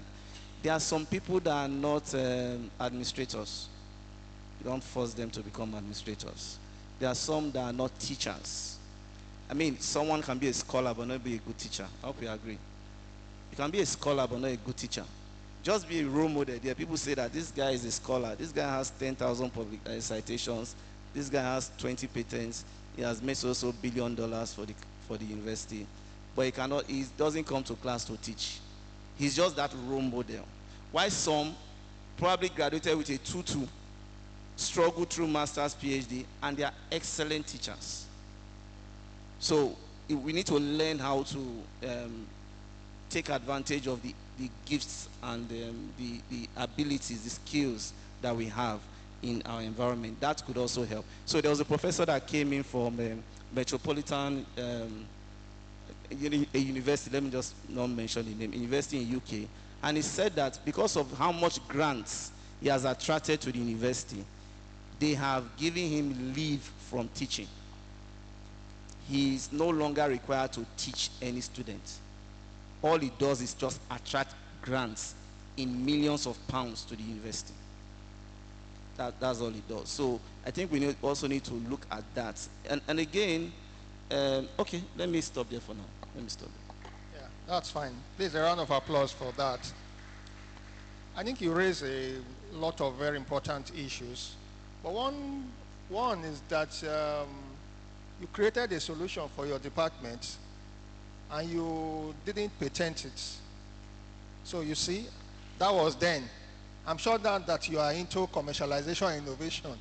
Any small thing that you do, you quickly run to DREIT and IBBTO to think of how you can patent it. Because you said the university has improved on it and they are making money with it. So you probably lost out on that. But it's important to... Just a correction. I did my own in parallel to what the university did. So I did my own as a solution to the problem in my work environment, while the university had something else. So there are two parallel things. Yeah, that's fine. There was also something very important that you talked about, that maybe you call it specialization on issues that have to do with either research, innovation, or straightforward teaching. And sometimes that's also important. I share a similar experience. One of my big mentors in the University of Sheffield is a Nigerian who has done so well. He has some of the biggest grants in the UK. And you find that there's no way you can have time to be coming to the classroom and teaching undergraduates. And I also know that a good number of researchers in this university, they are not just tied to postgraduate students. So you don't have all that leisure of giving them time to be speaking with the junior classes. And if they have to go there, they're only there to give them some highlights about how you can improve in life, and not necessarily to just be teaching them how to write A, B, C, and D, but how to improve and aspire to greater things. So I think we too are already doing that. Now let's look at the issue of working in the university. And that's one of the challenges, and I heard it in some of the previous sessions. How are you able to navigate the bureaucracy of the university? Because what I tend to have heard today is that you seem to have done this on private basis. So what are your thoughts? So if you haven't had such experience, what are your thoughts about navigating the bureaucracies that are imposed on you by the system that pays your basic bills? Okay, thank you very much. Closely related to commercialization is grants. For basic research, apart from funding the research yourself, usually as academics we attract grants to fund research, and there are a lot of granting bodies. My experience with that, as before this administration, was that I attracted NRF, TED Fund NRF grant, and I observed that it took so long before I even knew that payment has been made to the university, that TED Fund had released funding. And I was partnering with people from United Nations. I was partnering with private individuals and other researchers from other institutions. So I had to do a lot of explaining. Those bureaucracies can be very painful, okay? And again, the process will just look like you are just imagining that if I get a grant from this organization and it lands into this university's account, it's not coming out to you. Just advise yourself. So these are the ways we can do better. Okay, the experience I have with bureaucracy is what I'm talking about now. So there's something called contract R&D. I mentioned it. He mentioned it. This is an arrangement where you have a contractual agreement with an organization from the industry, or maybe even government, and your role is to carry out research on a problem they have identified and given to you. Normally, it goes with a non-disclosure agreement. So whatever you come up with, they give you all the resources, they pay you for that. Whatever you come up with is theirs. So to overcome these bureaucratic issues, I think Prof here, IPPTO has a role to play there. Because in one of my contractual agreements, because I entered it when I was already working in University of Benin, I insisted that they should add a percentage that will go to my host institution from the royalties that come out from the products. I insisted. And I was talking with a professor. The professor now told me that, okay, I have to take this up with university management so that university will know that they have an interest somewhere and then follow it. But the truth is that if I had put the cart before the horse, or the horse before the cart, however way you want to look at it, and started pursuing university bureaucracies, I probably would never have gotten the opportunity in the first place. You see, he responded to an email in 5 minutes. The reason why industry collaborates with some of us is because of our responsiveness. So they need something, I provide it in 2 minutes. And they start building trust, and they start seeing that this person is dependable. Okay? But if there's a situation, they just need a letter from me, and it takes 3 months to bring out that letter. And people are wondering, what's wrong with this person? What's wrong with, I mean, start losing relevance, losing trust, and the confidence level drops. So we can do better there by, I think we are moving in the right direction, because we are beginning to raise the awareness for this, and the NOTAP and IPP2 office are working together. I was in a training where they mentioned some of these things. So there's a lot of work in that direction now. So I'm seeing that things will begin to improve as we move forward. So we also need to put heads together and also suggest ways to make it faster. Yes, there's always a place for abuse, and unfortunately as Nigerians, that's what we suffer. People are trying to do the right thing. Some other persons are taking advantage of that opening and abusing it. So we also need to put safeguards. I'll stop there for now. Thank you. Thank you so much. Please, a round of applause for him. We're almost rounding up this first part of the session. I'm going to ask something that's generic. Virtually everybody talks about it. And I usually say it's those at the bottom that tend to complain about it, but forgetting that he who was at the bottom today, tomorrow where will he be? At the top. And then those at the bottom would now start pointing accusing fingers at that same person who 10 years ago complained about those who were on top. I've tried to use the word jealousy. They usually will tell you that, oh, I'm in a department and so I'm doing so well, and then as far as they're concerned, everybody becomes jealous of you. And you're wondering, is jealousy part of the system? So I'm going to ask the two of you now, if you have experienced that, and how have you coped with it? Because I know many have either run away from the system or have abandoned it because of either the real or perceived jealousy that they tend to experience. Yeah, the way to deal with that is to show them the way. They are jealous because they don't have the platform to, or they don't have information. So if you have information, also give to them so that they will also grow the way you are growing. If everybody in a family is rich, nobody will use witchcraft to deal with the other person as we say in Africa. So the way to do that is to make sure if you have information, give it up. Let me give you an example. I've been able to help somebody in this university to travel for a similar program that is not related to my area, because I saw it when I was in India. I contacted him. I said, are you interested in this? He said yes. So I gave it to him and he traveled to India. Even this program, they needed a young person, less than 30. And I contacted somebody. Unfortunately, the person told me that her boss will not allow her to go. That if her boss hears that, she's supposed to be in Amsterdam by now. She says she cannot go. So the way to do it is to show them the way and also just focus on what you are doing. Dr. Lai, let's hear from you. All right, this from perspective of the person making progress. Now let me take it from the perspective of those or the other end of the jealousy thing. Okay, closely related to jealousy is envy. Now,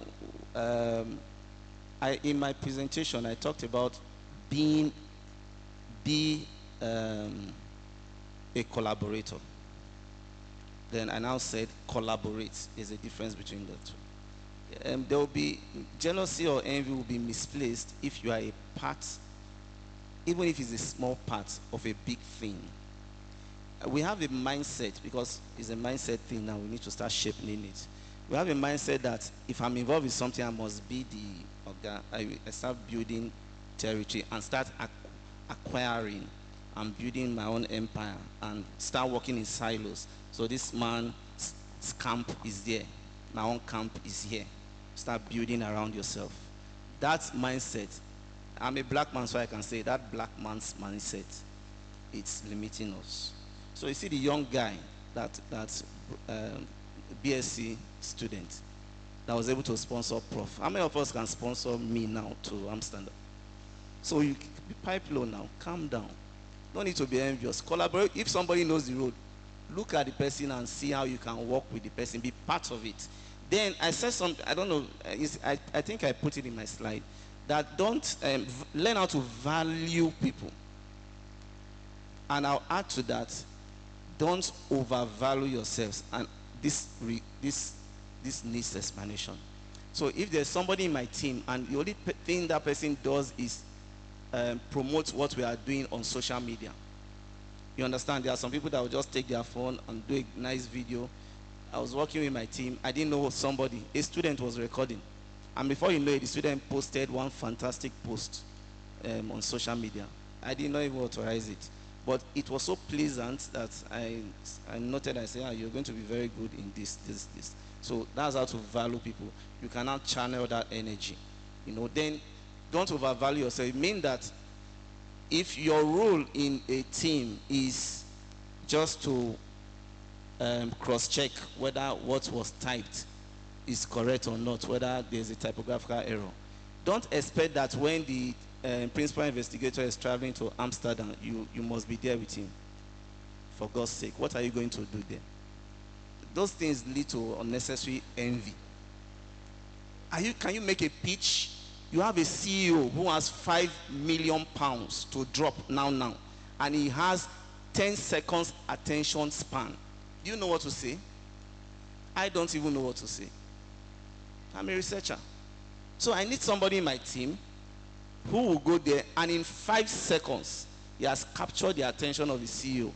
And in 5 minutes, the CEO has written a check of £5 million. You think I should not value that kind of person?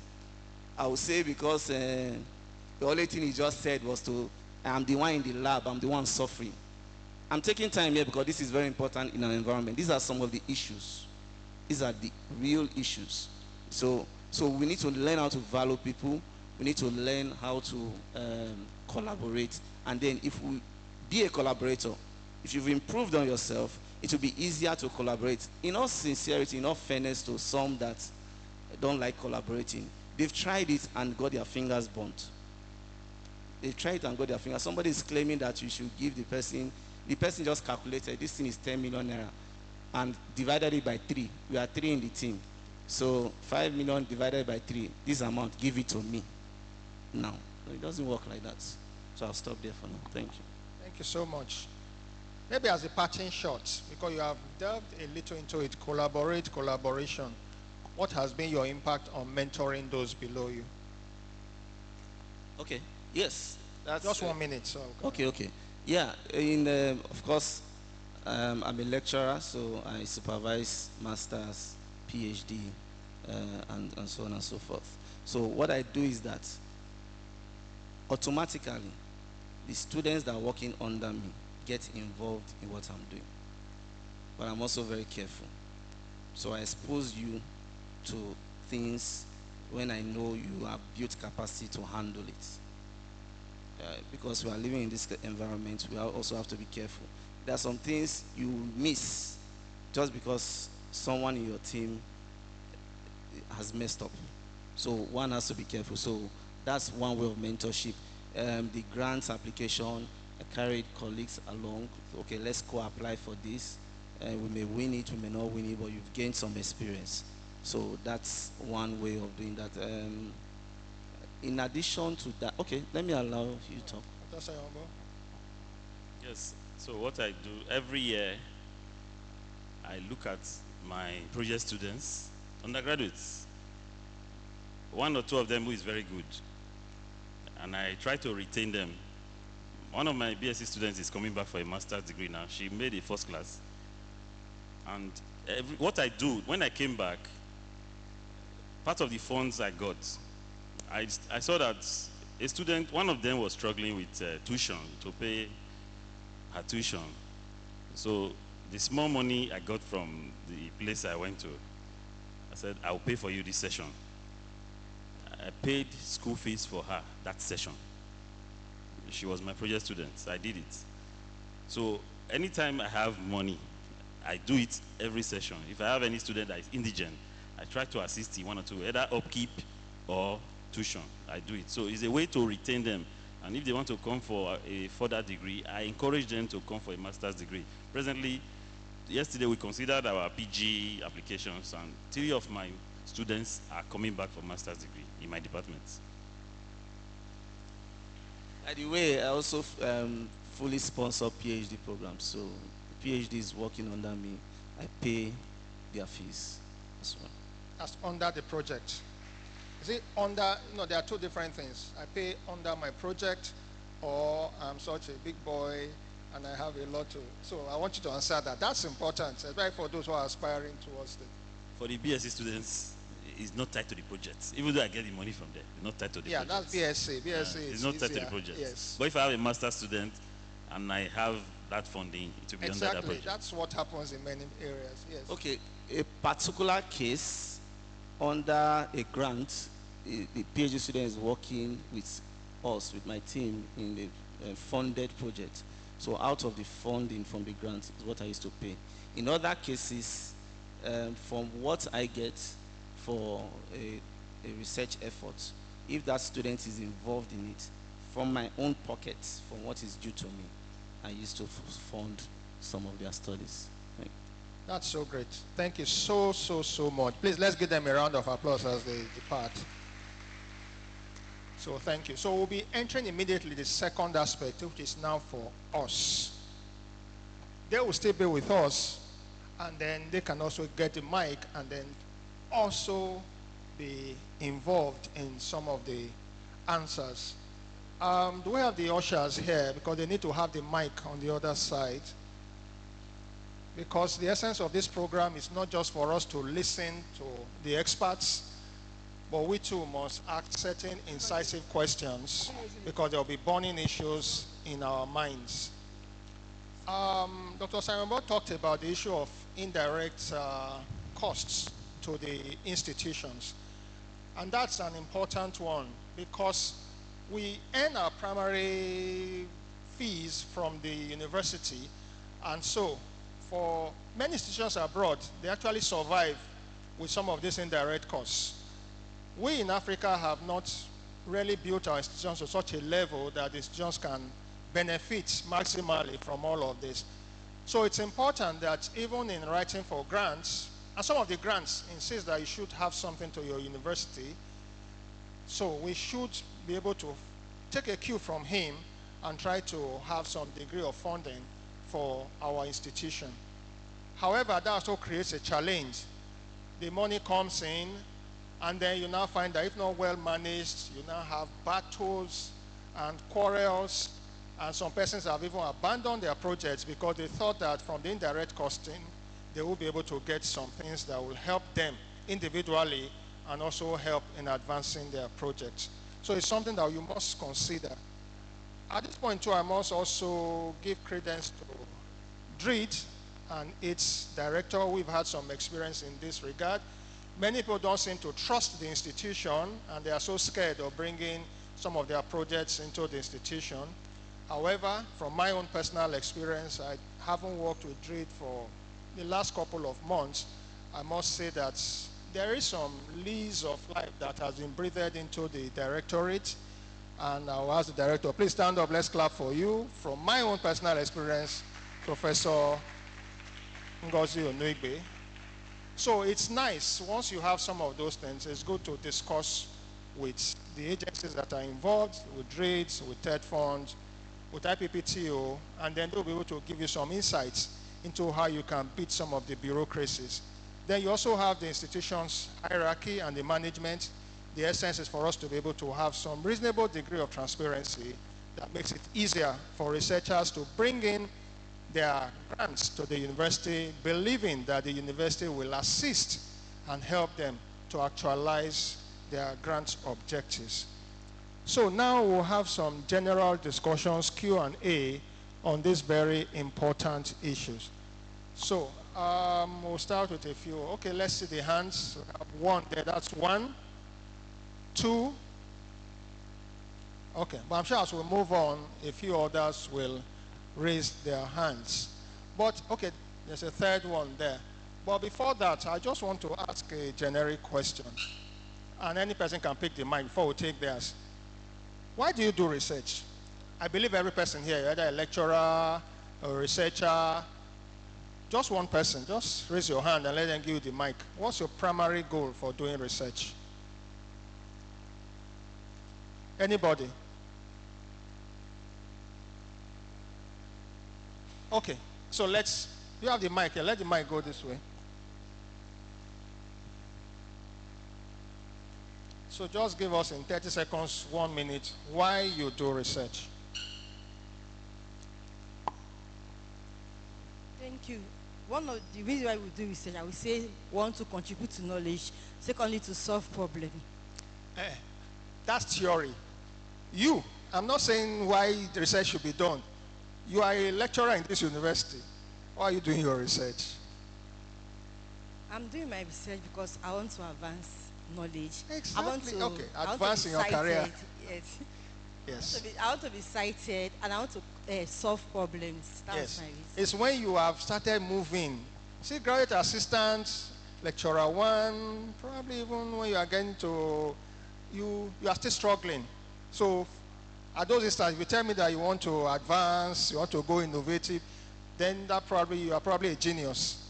At those times, it's just to advance your career, get some papers, and then once you have stabilized as senior lecturer and you know that there's no going back, then you can start thinking of all that. And then when you become a professor, obviously at that time, the unfortunate thing is that for many people, we have paid our dues, so I'm no longer coming.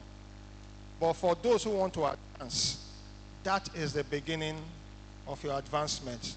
So that's great. So let's hear there's a first question there, sir. You just introduce yourself and then try and go straight to the question. Okay, thank you, sir. My name is Sunday Ogeregbe. I'm a professor in Department of Crop Science, Faculty of Agriculture in this university. Now, I just wanted to make a comment about inferiority complex. Let me call it that way. Inferiority complex. And one of the speakers, I think it was Osas, who said it when he prepared the compound that he needed in Holland for his research.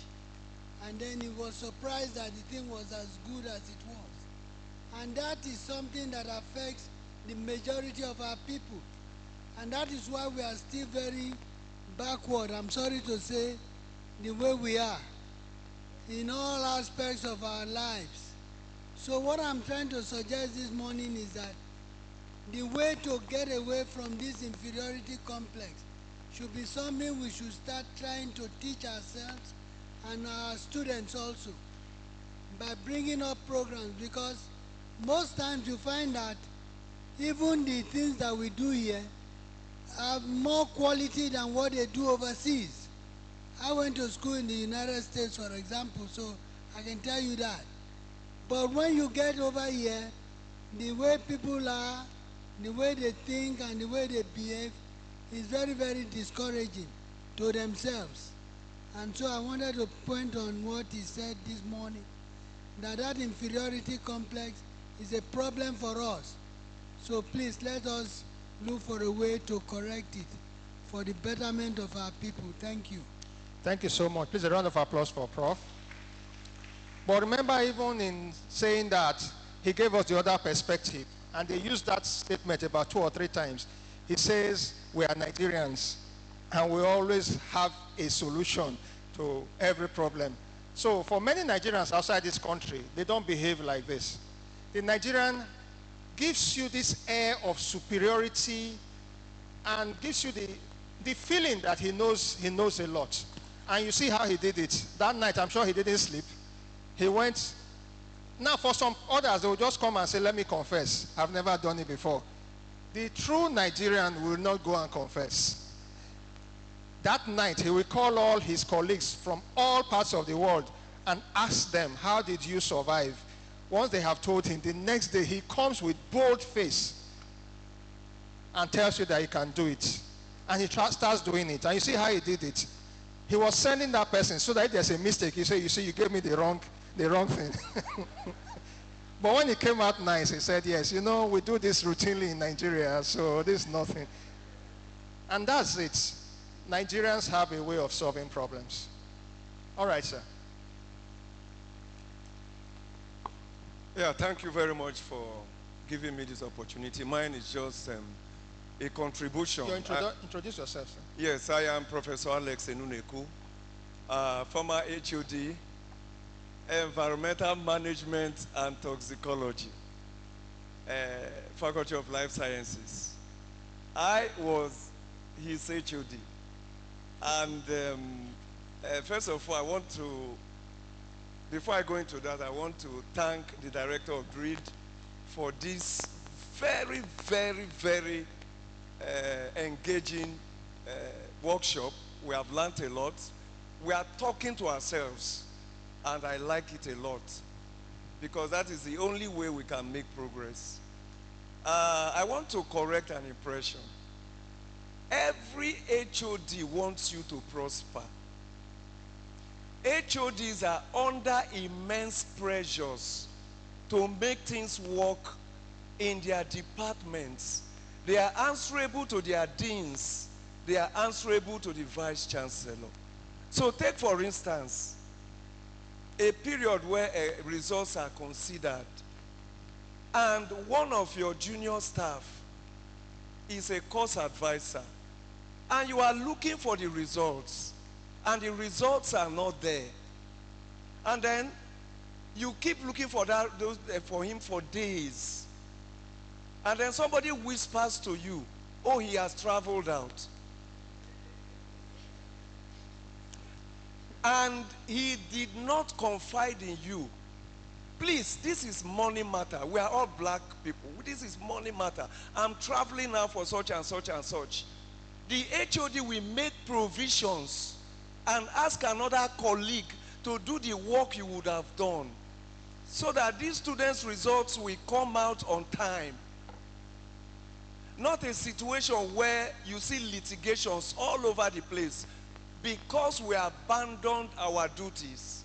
Some of us have traveled out, Japan, name it, over 100 publications. And there are academic aspects that we're enjoying today by way of making money. So I just want to correct that impression. If you sit your HOD down, please, I just got this very juicy offer.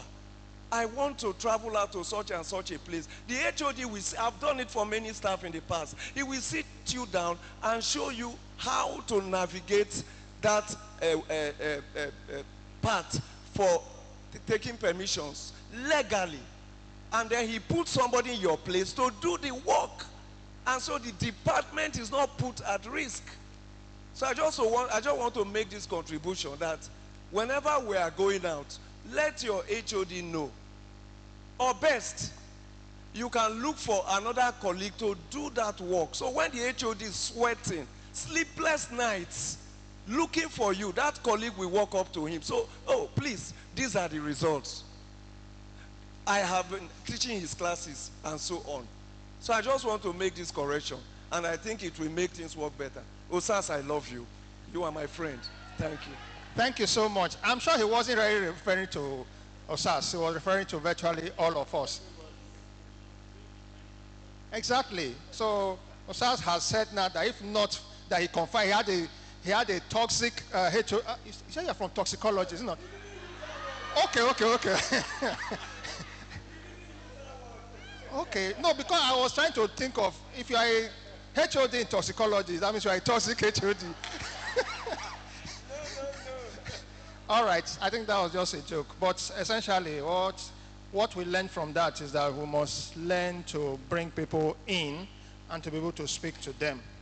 That was actually part of the reason I asked about this so-called jealousy issue, whereby persons get to a level, they don't tend to see who they can trust. And sometimes it's a trust issue. So you find that you need to travel, there's something very important, but you can't trust your head of department enough to even let him know.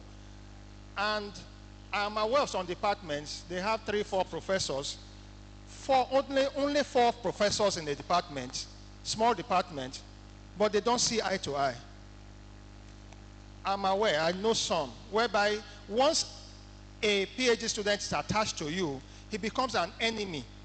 Like now, you say, yes, you have some who are coming in now. Once they come in and they say, this is my supervisor, automatically, he cannot even go near the door of the other person. It happens in this university, and we have seen it a lot, and I think that's most unfortunate.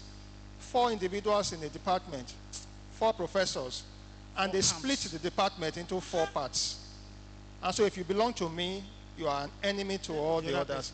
So that's something that I think we really need to work on, having some reasonable relationships with one another. But what you have said is very important. We must look for somebody if everybody in your department is your enemy, then there's a problem with you.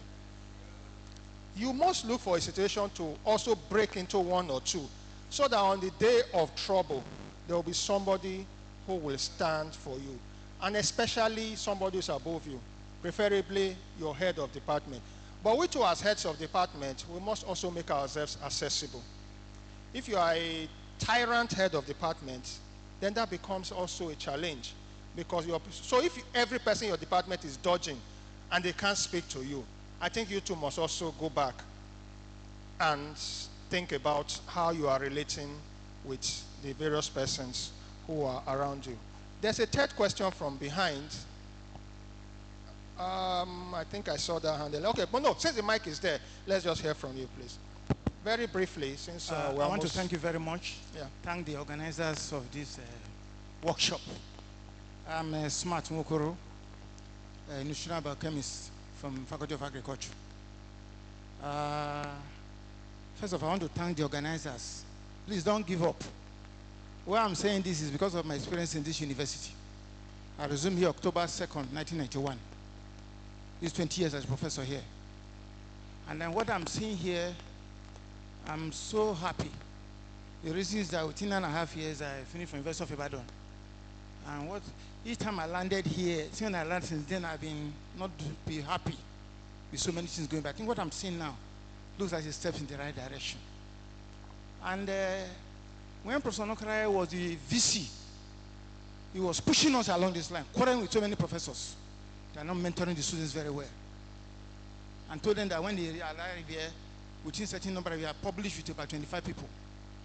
And why am I saying this? When I came here, I saw the population. I'm not too happy looking at our population in the university. I want to thank all those who have contributed. I want to thank the last HOD. But I want to say, from my little experience here, all these years, that sometimes I begin to wonder whether we're a first generation university. Because since I've moved to so many universities, I've gone around the last few years, including World Bank's, SCS. I was among those going for Central Nigeria on behalf of NUC. Now, what I'm saying in essence is this. The last HOD spoke some things. When I look at some of our colleagues, their character, as heads of department and dean, sometimes it pains me a lot. They've forgotten that it's just a period, a transient period, that they will soon lose place. Some just give them 2 years, they will share the place into 2, just like the last speaker was talking about. But I want to advise the young people, don't give up. I suffered so much in this place. When I started here, I was about 20 years with my PhD. And as I'm telling you now, a professor was giving grant, 2 grants I wrote, 1994, you are not returning back to me. I was only lecturer 1 then. I can tell you, you're actually entering into my trap. So, I can tell you, Mama, I hope you don't mind. Let me just ask you, I have to ask you some direct questions. Yes. You're entering into my trap. They dealt with you, right? Yes. I want to tell you how I always like hearing those who they dealt with, what they are doing now to those. So I'll give you just 1 minute. Tell me what you are doing to make sure you are not dealing with the people who are coming after you. By the grace of God, so many of the people who are professors have passed through me here. In fact, if you check those who are mentor, I create a room. Mentoring is not to turn you under me. Mentoring is to let what's inside you to come out very well and get some good direction. So which department, sir? So Animal I will go and find out. I'm a nutritional biochemist. Nutritional biochemist. Yes. So any of his prodigies here? There are many. Okay, so please let's give me a round of applause. So please, great. I want to advise. The world is a global village.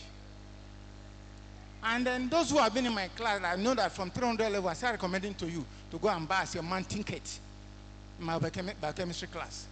Good. They also ask, no can do, because if you check my library, whether it's big books, all of them, there are more than 10 million, they are there. I've developed myself over more than 40 years. Thank you so much. And I tell people that, look, what you are doing now gives you a living. Self-development gives you the fortune. Yes. So you must do self-development. And tell you that there's no way you go, you can never see awkward human beings. They are part of putting you in check. The ability to overcome them makes you a great man, a great woman.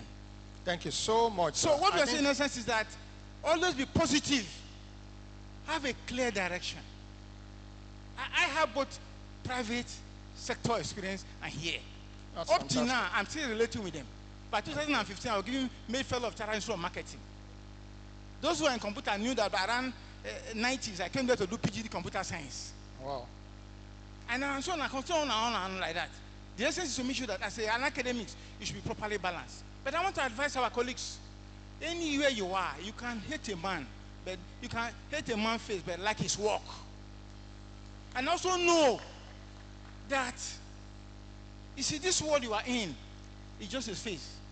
Somebody will take over your place tomorrow. I think one of the great points that I can say here is that you have proven that you have invested in others. And for me, that's the biggest point. Thank you so much, sir. So please, and I really don't give appreciate up. And those in the center, please continue. I thank you very much. Thank you very much. Please, a round of applause. All his mentees, I thought you will stand up for your guy here and give him a round of applause. That's great. I'm so happy about that. And that you are not just talking it, but you are walking it. And that's great. And I think, yes, there was a last person there.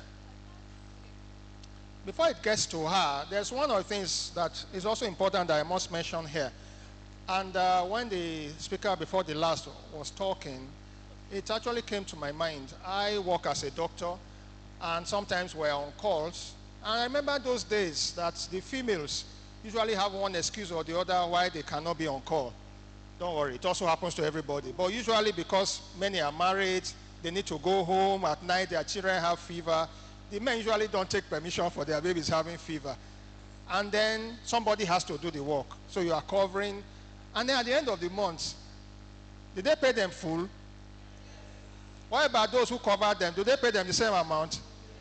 They pay them the same amount because it's government work. All of us will earn the same thing. And sometimes we now start getting angry. I did 2 extra on your behalf. You earn the same money with me. Sometimes I now looked forward and I said the same thing. He travels to Netherlands. He earns some euros. He comes back. He pretends as if he has not eaten. He cleans the mouth. No oil at all. Nobody sees it. He just dodges back into the department. And that's what happens. Even amongst mentees, somebody has trained you. He has helped you. You have moved forward. And it's time for Christmas. And the person is like commoners like us. No single hamper at the end of the year. And then you call yourself a proper mentee. And that's why HODs won't sign for you when you are going away. If you bought a hamper for the last HOD at Christmas, and that's December, and in February you are going to the Netherlands, and you meet the HOD, will the HOD sign for you? He will sign. I'm telling you, we are human beings. I'm a HOD too. So I'm telling my people now, if you are here, make sure that I have hampers.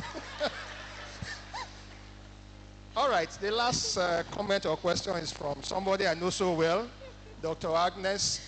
I know you have some experience with gaining a project that went to Lokoja, so you share that short experience first before you give anything you want to say. So I'm putting you on the spot, but very briefly. You're really putting me on the spot, Prof. It's a privilege to be here, everybody. Good evening, professors in the house and doctors, senior colleagues. I got a Introduce grant. yourself first, please. I thought you did that. Okay, I'm Dr. Agnes Legbeti. I'm from the Department of Linguistics, Faculty of Arts. I used to think that commercialization, research for commercialization was best with those in the sciences until I got a grant myself. And I got a grant because I moved with those who got grants. In the field of language studies, it was quite amazing. In 2021, I was the only Nigerian who got a grant. I was invited to Germany for 2 weeks, and I came back with equipment worth over 4 million. Here's the catch. The equipment, I signed an undertaking. The equipment was not meant to be for me. It's a property of the host institution, the institution that stood in for me. I think generally they are beginning to have some kind of experience with our people who will collect the grant. The deliverables promised will fail. And so they are beginning to stop giving out individual grants. They now give it to institutions and hold the institutions responsible if you fail to meet up with the deliverables. I am privileged to know of an institution, a great one in Nigeria, who has been banned from accessing the grants that I accessed because the private, the PI failed to meet up with the promised deliverables. But Prof asked me about my experience with my host institution. Here's the thing. Probably my VC was handicapped. I think it was really, because when I finished the project, I worked with them for a year, which was the duration of the project. I wasn't given a job. Neither was I given anything. And after the Photoshop and everything that went on Facebook, yes, this institution hosted this and that, that was the end for me. And so I kept going like a beggar to the admin. Please, what's next now? I don't have a job, I have a PhD, what's up for me? Don't worry, we are looking at it. And another year rolled past, and there was no job. And there was nothing I could do. I had to leave the institution, go to another one. And now, fortunately for me, Uniben employed me just in December here. So I'm happy to be here, and I'm willing to share my experience. But my question, sir, which is what is actually making me stand up, is could I have navigated better?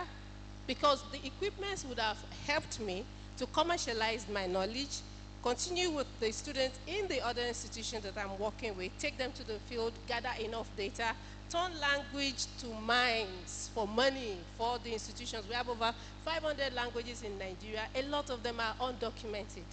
We still have many of the institutions out there willing to sponsor people, but you need to show evidence. The things that would have helped me project my students as capable, I've had to donate it somewhere. So could I have navigated it better? Yeah, that's a great question. And Prof, sir, I don't know if you got the question, because that to a very large extent falls with you.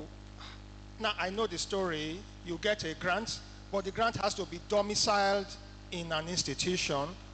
At that particular time, you don't really have a stable institution. And so you approach an institution and say, I would like to work with you so that I can get this grant. They've given me the grant, but without an institution, it can't start the work. And so they offer you what looks like an employment, but really not an employment, so that you can get the grant in and then do the work. And then it takes 1 year, you complete the work, and they tell you, oh, thank you so much. We are so glad that we hosted you for this grant. Yeah, you can go back to wherever you came from. And now you get a job somewhere, but because that grant was domiciled in the center, all the equipment that came with it will remain there, despite the fact that once you've left, nobody has the capacity to use them. What's the way around this? Does any person have the experience? This is the last major question. You have the experience with that? Okay, who has the mic, please? We should be closing this session in the next 5 to 10 minutes, so.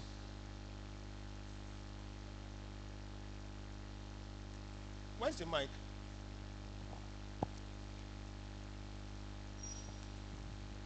All right. Is there any other person who would like to comment on this particular issue before we close? Any experiences? Right. Good. Good afternoon. My name is Adeze Onobogu and I'm from Faculty of Education, Curriculum Instructional Technology. I'm a lecturer there.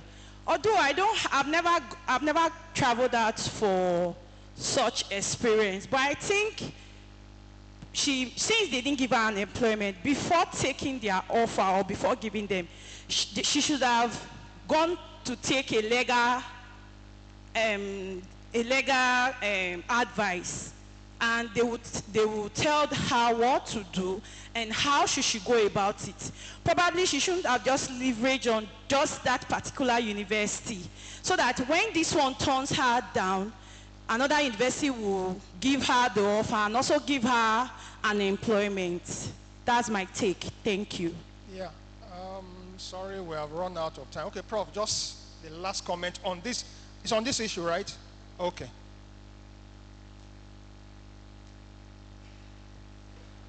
Thank you, sir. I think what happens is that because of the nature of our people, this tribalism and dichotism and what have you in our society is what brings this about.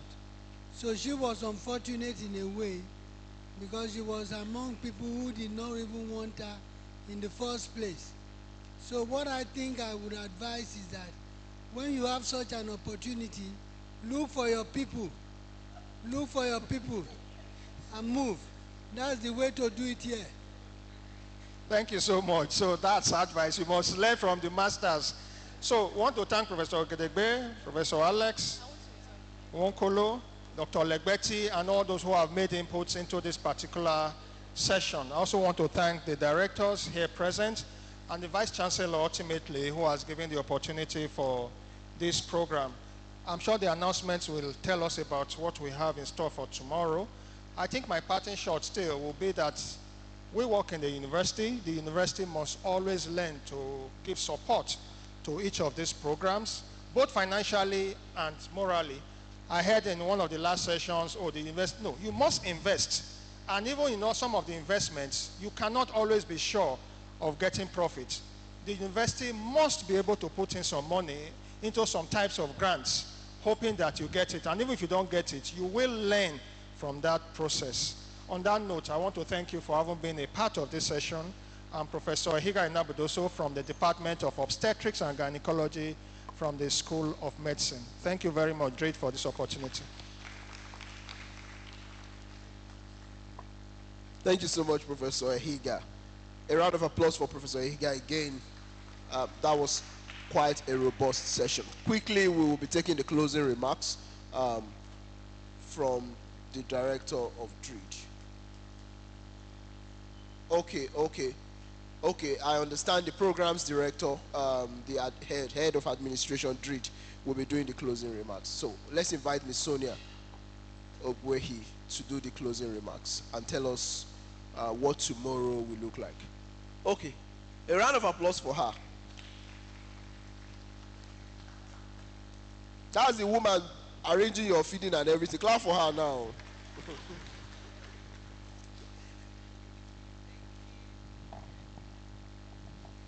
Good afternoon, everyone. We sincerely thank all participants for their active engagement, insightful contributions, and commitment throughout today's pre-conference capacity building workshop. Your participation is central to achieving the objectives of advancing research, innovation, and enterprise at the University of Benin. Following today's session, the Directorate of Research, Innovation and Development, DREED, will be taking the following next steps. 1. Circulation of commercialization support forms. New forms will be shared with participating researchers to capture essential information on research outputs and innovations with commercialization potential. Participants are kindly encouraged to complete and return these forms promptly to facilitate the effective follow-up. 2, commencement of the commercialization process. DREED will work in close collaboration with the Intellectual Property and Patents Transfer Office, IPTO, to commence structured engagement with researchers, including support on intellectual property protection, product development pathways, and commercialization strategies. 3, support and inquiries. Participants should feel free to reach out with questions, requests for clarification, or further guidance. The DREED team remains accessible via our official DREED email addresses and all designated phone lines. 4, conference proceeding reports.